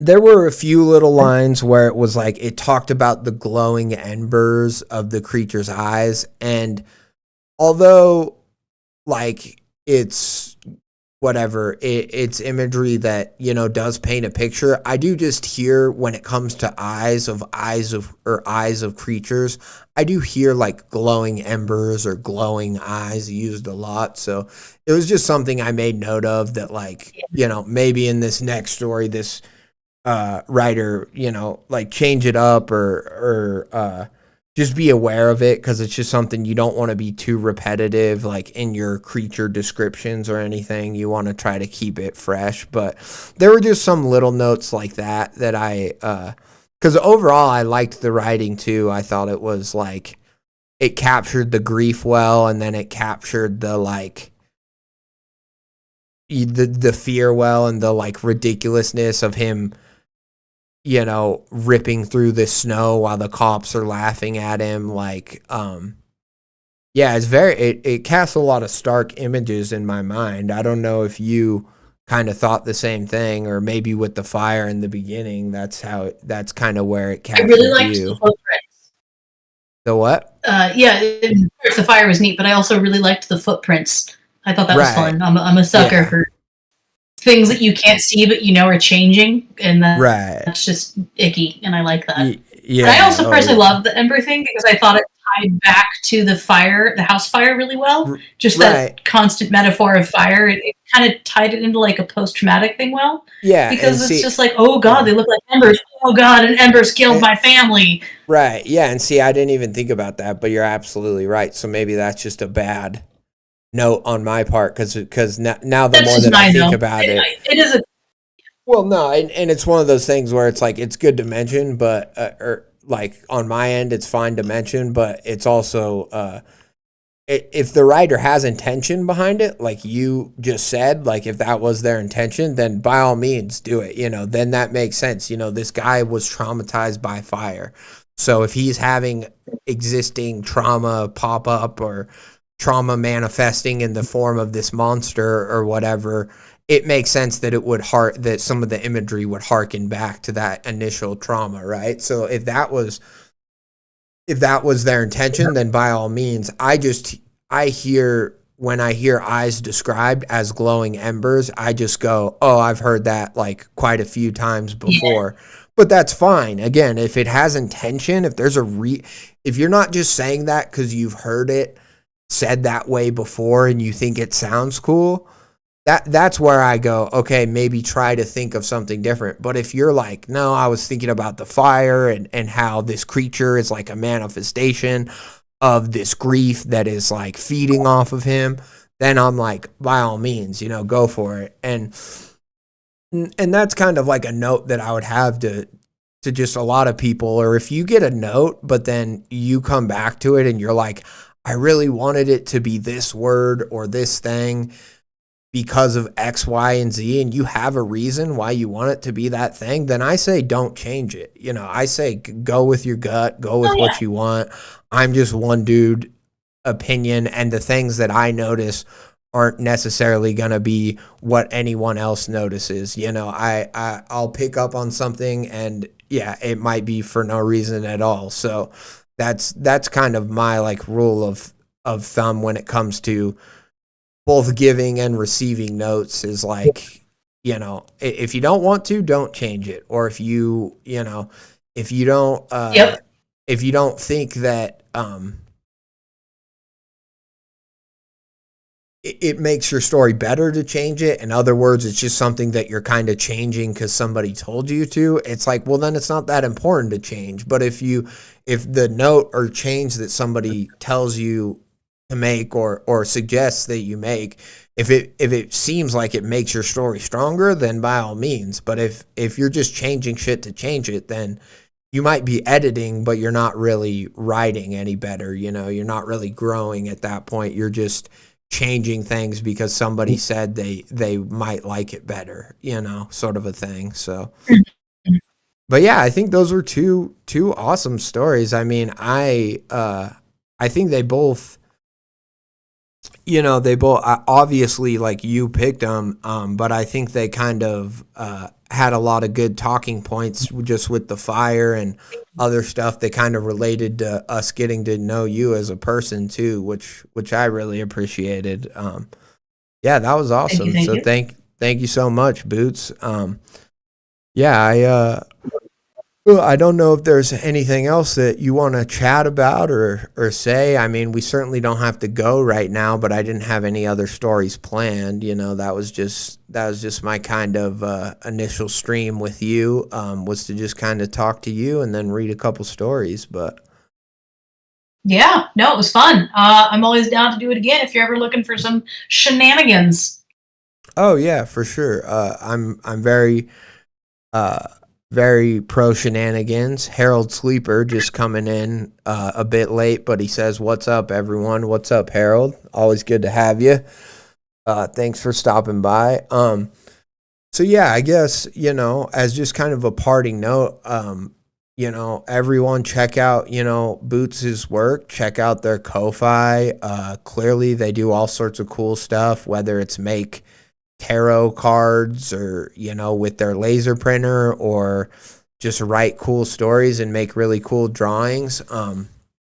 You know, I do have to just thank you here in person and give you credit. They drew my channel logo, like my first, you know, they were the first person to ever be like, hey, do you want me to do some artwork for you? And, you know, it's still my channel logo to this day, and I really, like, you know, I appreciate that. So just thank you so much. It's such a cool logo, and I love it, you know. It was my pleasure. And Bear has done an incredible job with your thumbnail art too. Right. That is Yeah. so beautiful. Oh, I was gonna ask what you thought about that. love it. The Yeah, colors are cool. stunning. He's cool, dude. What? Sorry. I said he's a cool dude. Oh, he's an awesome dude, and I'm so glad. Like, I had him on a little bit before you, a few episodes ago, but he's so cool, and you're so cool. Obviously, it's just so, I don't know, refreshing or fun to me that I can just meet all these cool people, you know, who are such great artists, but also such great writers. And I'm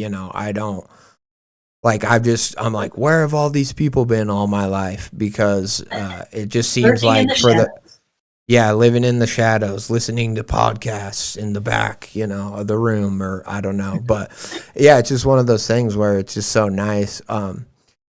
Yeah, I want to ask, just as an artist, do you like the blue skeleton color no, I think of it's it? Because I like it. Yeah, I like it too. And we had a few like drafts where we were talking about the colors and stuff. And originally the skeleton was like a more kind of evergreen green color, but I was like, I Oh, really like the teal blues, and yeah. so I was like, could we make it more blue?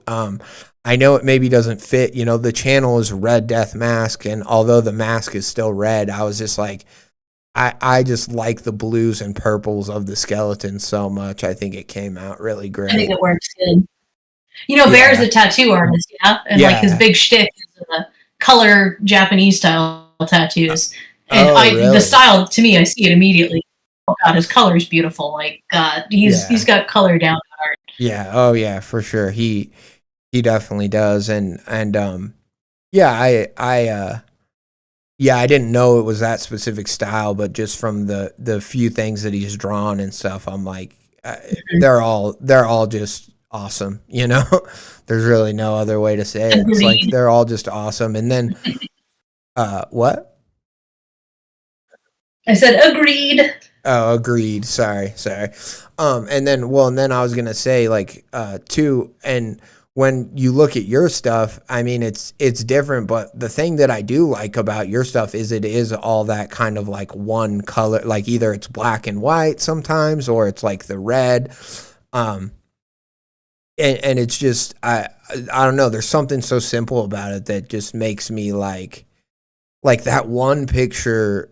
I've looked at it multiple times, but it's for the man under the bridge, I think. Oh yeah. And I just, yeah, like it's just so cool the way that everything kind of sucks you into that like focal point. And yeah, I just go and look at that picture sometimes, and it just always. And I love the way you like work with lines too, like in your artwork, and just I don't know how I'm not a visual artist like that, but they're always like everything's always so textured and has this kind of I don't know, like what's those, like it's like that, maybe it's similar to what Bear does, but it's like that Japanese style of painting where everything kind of has that. I don't know, like, yeah, I don't know what it's called, but anyways, yeah, I just want to tell you that I appreciate your artwork on Well, I multiple appreciate your levels. comments. For sure. Not just the stuff that you've made for me, but just the stuff that you make in general is always super cool. And then did I see right that's on your Reddit that you do like commissions too? Is that Yeah. I mean, okay? kind of on a case by case because Right, obviously I live right, a weird hectic life, but it's one of those. Yeah, go ahead and ask me if you're right. interested. And when I'm Cool. not doing commissions, sometimes I do requests. Right. Like this one of the ship is so. I was looking at it just small, but now I just zoomed it up with the black and white and the waves, and like just the Yeah, amount of detail, but just that's with off black of, and white. Yeah. the good one story from Creepcast, the ghost ship knockoff story. Right. Nice. That yeah, I just love it. Um I think like I love crazy colored, neon, bright, weird stuff. You know what I mean? Like I have like Mhm. color block hoodies that are like pink and blue, Yeah, I like those kind of cotton candy, really crazy colors, but then when I see art that's like this that's just black and white, and it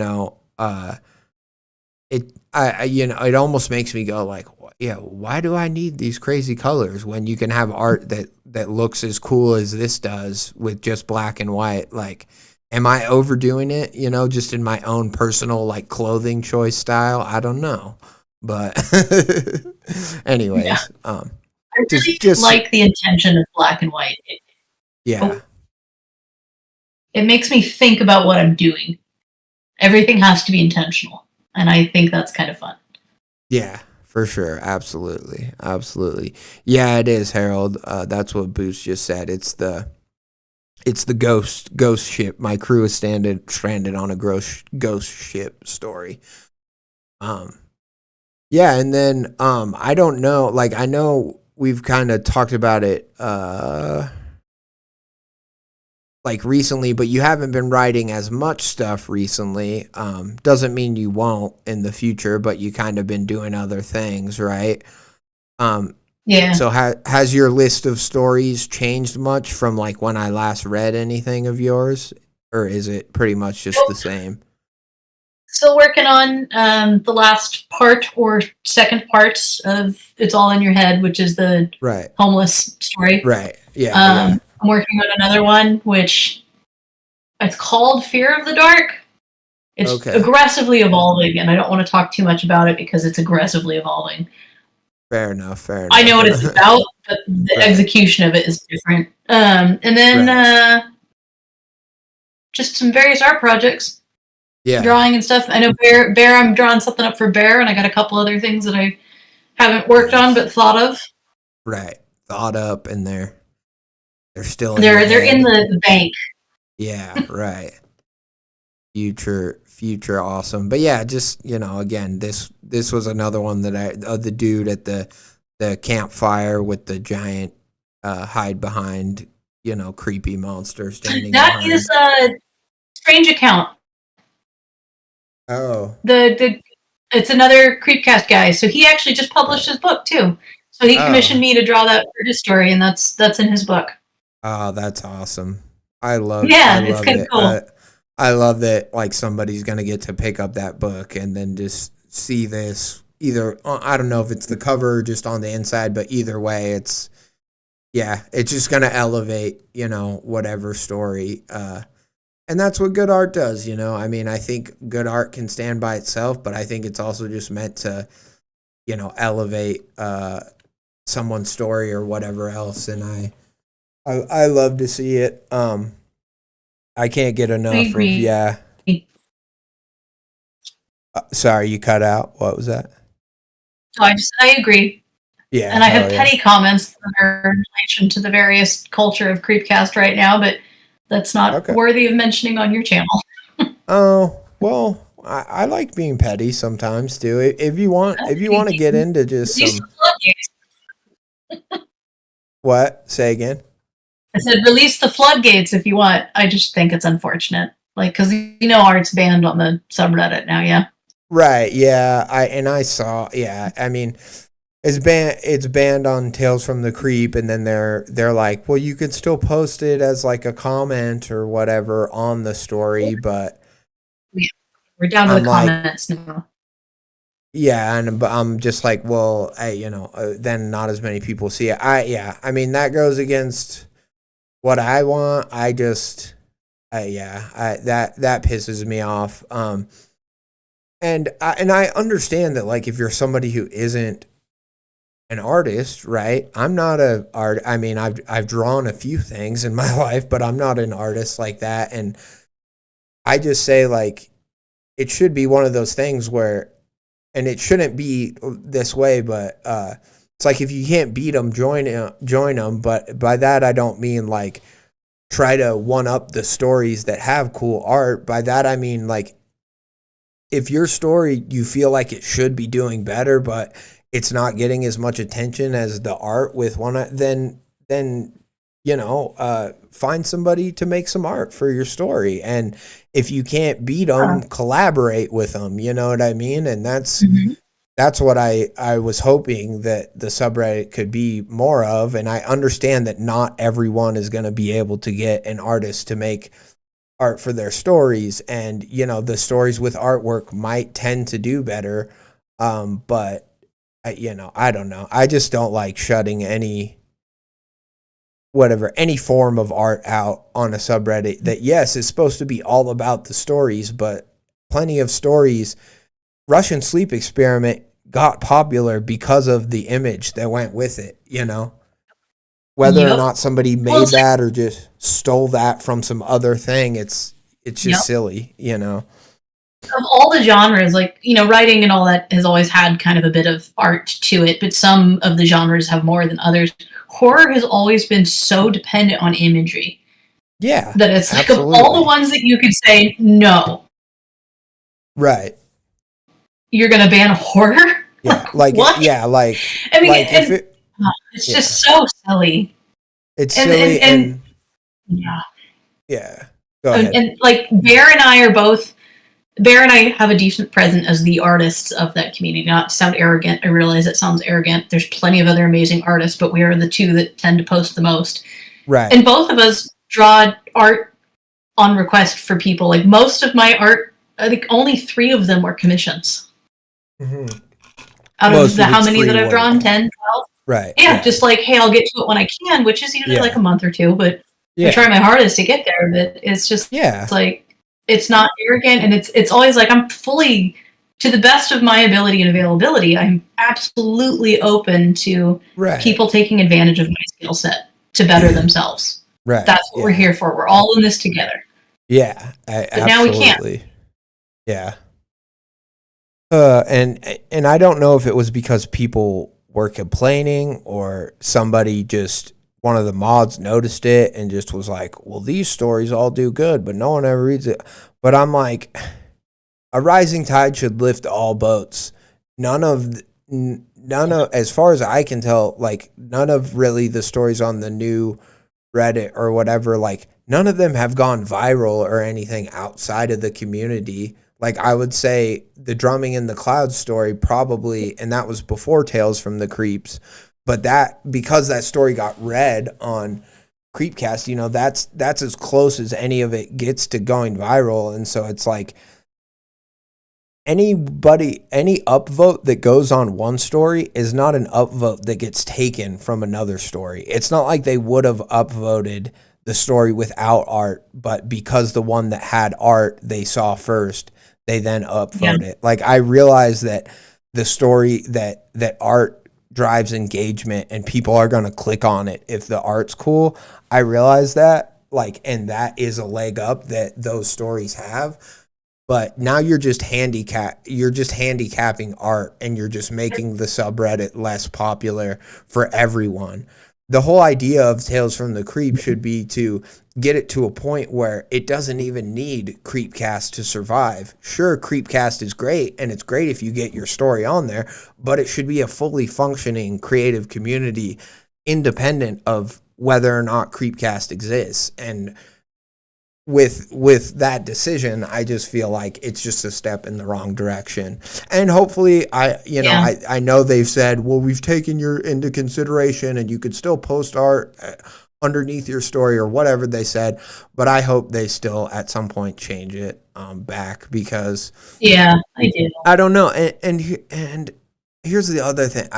Maybe No Sleep has lasted so long. Yes, they've gotten way ridiculous about the rules and whatever else, but I think the reason that it was so popular is because for a long time it was just people posting whatever they wanted. I thought, at least, I think it had some rules earlier on in the day, and I'm like, we shouldn't start the community off with just how do we institute more restrictions. It was already it was already, we already started these other communities because we were sick of the restrictions of things like No Sleep and whatever else, and so it just seems counterintuitive to kind of the message or the vision behind why it started. Harold is reading. Oh, you saw that at the same time. Harold. Bad news bears, buddy. Art is no longer. You can post it as a comment in your story. Right. You can still post it. You can still post it. Should. And you should, but you won't. It's not going to be the thing that people see on the main whatever page of just what that has different stories from other people. They're not going to be able to see whatever artwork you make for a story off the bat, which damn it and fuck and everything in between. First, I was accused of using AI art. Now I can't use art at all. Yeah, and again, it just, we've gotten to the AI discussion earlier, but it's one of those things where, I don't know what the answer is behind how to prove. Let's say you make art for a story, or you write a story and somebody comes across and says, we think this is AI, or do you have proof that it's not AI? And you can't maybe definitively prove, but it's like you could show a sketchbook or something that shows that you draw, and you could show, you know, your different drawings as you were drawing this artwork for your story. And the same with the story, you can show drafts, right? Or you could show, you know, other stories in progress or whatever sort of thing to just show that you're currently writing and working on stuff. But I just wish, and I know I mentioned it on one of his streams or one of my streams, and I just wish there was some sort of like digital fingerprint thing that you could add to, whether it be a drawing or a story that just says, this is connected to me and my like IP or my fucking whatever internet, I don't know, whatever that thing the FBI uses to track you, your ISP number or whatever, just something that's connected to like your digital footprint as an artist or as a writer and creator. And then if somebody happens to find that, oh, this piece of art is really similar to this other thing that was made by AI, or this story, you know, verbatim was published on this other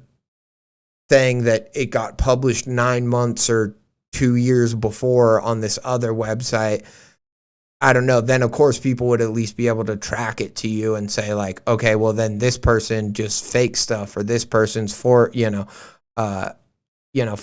and just whatever, you know. But I don't know, but I do have hope that hopefully somebody will come up with some sort of a solution at some point to where, and I kind of described this, and again, I'm not a tech person, so I don't know, but can you post like the metadata of your story to where somebody can see if the story ever had a giant chunk of text, just copy, like the story file ever had a giant chunk of text just copied and pasted into it? Or was it something that somebody physically typed on all the keys out, you know? And if they could look into like the metadata and see that, then I feel like that would be a pretty good way to verify, okay, well, at least this person typed out every word. They still could have went on another computer or something like that and had ChatGPT write them up a whole story and then transcribed it one letter at a time. But at least they typed it all out, and at least you could see that, okay, they saved it at this time, then they came back a week later and they wrote these other paragraphs, and then, you know, because then I feel like that's a metadata I mean, those cases too, like, well, when you start getting into that and you start seeing the footprint, you start realizing how much effort goes into that, and the average cheater person isn't going to do that. So it's like you're looking at a very small subset of people that are, you know, pirating and getting away with it. Right. Okay, so like 1 out of 100 stories and art pieces are actually fabricated like that. And then you look at like the casual cheaters, and cheaters, I keep calling it that, but that's to me how it looks. But you look at like the casual people that are doing it, you call them out, they're going to cave pretty quickly, or they don't have the paper trail to prove otherwise, or whatever. And it's easy to be like, oh yeah, you know, hey, call my bluff, life is good. Move on. Right. And then you've got that 10% that can be like adamant that they're going to fight it and be like that. But that's a very, very small group of people that are doing that. Right. Yeah. Yeah. It's sad. It's unfortunate all around. It's sad, and it will change. Yeah. Yeah. I'm okay with change too. And I want people to, I don't think anyone's instinct, I guess maybe mods or whatever, you know, it's different. You're a mod for creepypasta, so, but I just don't think anyone's instinct should be. Thank you for my service. What? I said thank you for my service. Oh yeah, thank you for my. Exactly. Please don't acknowledge it. No, you're fine. I just, you know, it's fast sometimes, and so I miss it, but I don't think anybody's instinct should be guilty until proven innocent. You know, for anything. You know, I think like, I guess, you know, there's some situations where maybe in the public discourse or whatever, people are like presumed innocent. Like you take a a Bill Cosby or something. It's like, yeah, enough people came out accusing him that I'm going to assume that he's guilty until he proves himself innocent, which even though he got out of jail, he's still not innocent, in my opinion. But when it comes to writing and AI stories, it's like, I don't think it's productive to just be in there with a magnifying glass like you're the Sherlock Holmes of AI stories, being like, well, this is AI and this could be AI, and I've deduced through several layers of text that blah blah blah, that because this has an M dash here in the story that it must be AI. And I'm like, whatever, I don't know. And so that's it's nuts, and it's unfortunate, and I understand why you're maybe a little jaded now or just a little upset as an artist, and all I can say is that a lot of people are upset with you, and we're here for you, Boots. We let art free the artist, let the artist be. Let it appreciate be. you. Yeah, let it be. Just start breaking into that. Or what's that song that all the celebrities sang? Was it Let It Be? That was really cringy. All of them? Like all the celebrities, well, like Gal Gadot, it was during like COVID or what, and they all like filmed themselves singing. When they're all like, part of this, and it's like, no, you're not. You're in your McMansion, completely fine, right, and I'm on the front line watching Iman die, fully aware that I might die next. Yep. Yeah, and it was like I think it was Imagine by John Lennon. I think it was Imagine There's No Heaven, and it was just so cringy and bad. It was just so bad. But yeah. Anyways, I was gonna start doing that for you guys. I was gonna turn up the cringe-o-meter until the subreddit freeze the artist, but yeah, so I mean, that was a fun stream. Thank you so much. I appreciate you. You're awesome. I look forward. Please, I know you will, but please do, once the next part of All in Your Head comes out, or anything for that matter just comes out, just let me know, or send me a link, because I do want to check it out, even if it's just not on a live stream, but on my own time. I always want to support your stuff and want to look into it. So please send it my way. And then also, I think Crawl, I know I mentioned it on a Patreon comment, but I think Crawl would make a great Creepcast episode. I really do. Or just any of your stories, really. Most of them, I think, if there's one, I think maybe because you were one of the first authors to where I really dived into a lot of your work, and I didn't just read one or two stories, but actually looked at, multiple, but whenever people ask me you've read a lot of the stories, what do you think would make a good episode?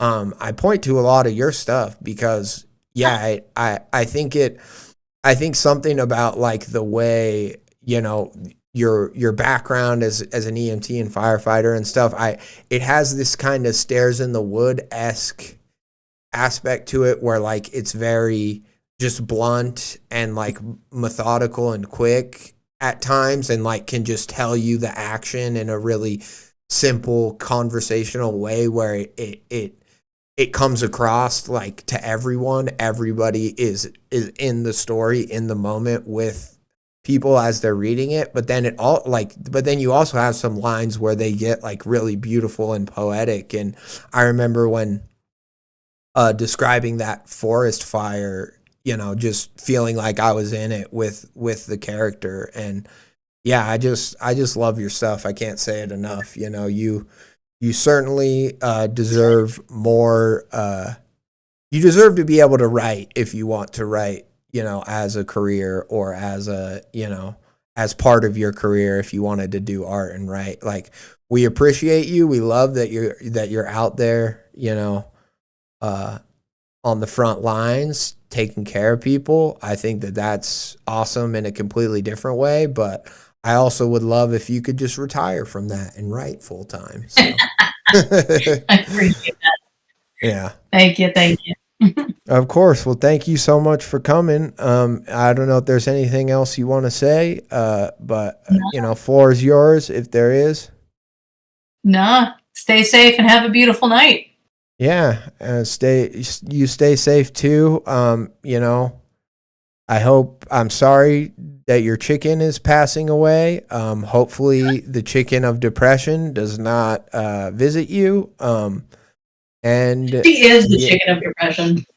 Okay, got it. I see. And then also I was just gonna say, like, have fun, and I mean I'm sure you will. It sounds like you always have, if not fun, you have I don't know, interesting stories to tell, but you're going farther, or I guess it doesn't matter. We don't need to say exactly. You're going to the Arctic, which is a very big area. And that is just, I don't know, have fun. Bring back lots of cool stories for us, I guess. Yeah. It's kind of cool. It's called it's outside of Nuiqsut. I don't know the exact GPS points, but Nuiqsut, Nuiqsut, Alaska. Okay. It's 7 miles from the Arctic Ocean. Kind of neat. Damn. Yeah. Oh, hell yeah. Hopefully there's not some sort of what's it called? The terror scenario or whatever, that ship they got. Hopefully you don't have anything like that happen where, but if you do, but if it does happen, make sure you're the one survivor so that you can bring the story back to us. Okay. Take notes. Got it. Yeah. Keep a journal.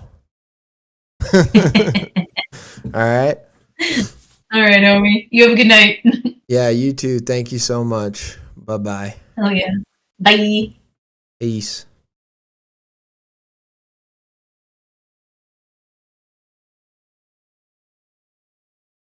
All right, everyone. That was the Amazing Boots.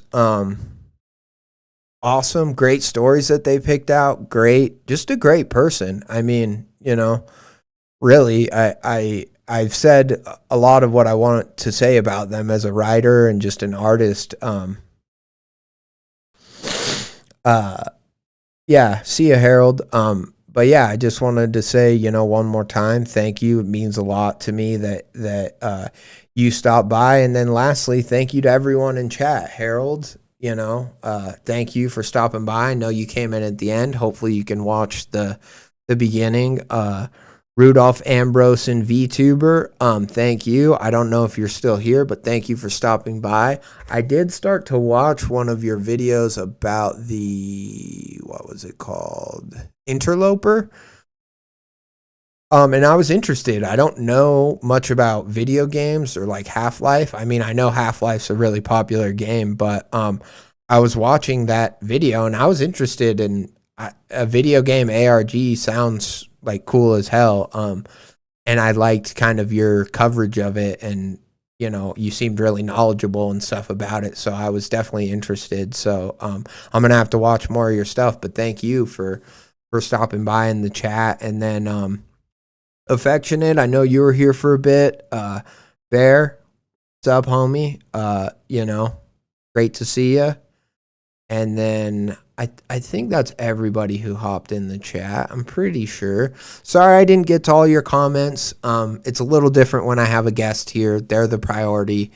I'm not going to just break away from the story or from talking to them every time somebody leaves a comment, but I do try to get to them. And if you keep them shorter, normally I can kind of read them real quick. When they're a bigger blob of text, I actually have to like disengage from the conversation and read it. It's just the way my brain works. But yeah, so I apologize if anyone felt ignored or anything like that. I want to be able to talk with everyone in the chat, but when I have a guest, I want to talk with them, too. So yeah, that's just kind of it. And I thank you to everyone. I do want to say that on my next stream, whether that be, who knows when that'll be, I will be getting back into Mr. Americana, I will be trying to do like a big chunk of that. I've been doing it kind of in smaller chunks, reading about like 5 parts at a time. But this time I'm going to try to really buckle in and just get through a lot of parts in one stream. I don't know how long it'll be, but I just for the sake of, I know I said I was going to do this last time and then I ended up not doing it, but I'm going to try to just ignore the comment posts where they have the companion art pieces and stuff. And I'm just going to read the story, but this time I am going to plug in and really do that. Last time I didn't have I had to go to work. I didn't have the time to really read a lot anyways, but I do want to get through a good chunk of Mr. Americana. I want to keep diving deep into that story. I think it's a really unique kind of horror take, I guess you could say. So I look forward to that. And I look forward to streaming more with you guys. It's so good to see people in the chat talking it up. I love it. So thank you. Thank you, friends and fiends. This has been a Red Death Mask stream. Adios. Wiedersehen. Assalamu alaikum. Or however you say that. Hakuna Matata. For the rest of our days. It's our problem free.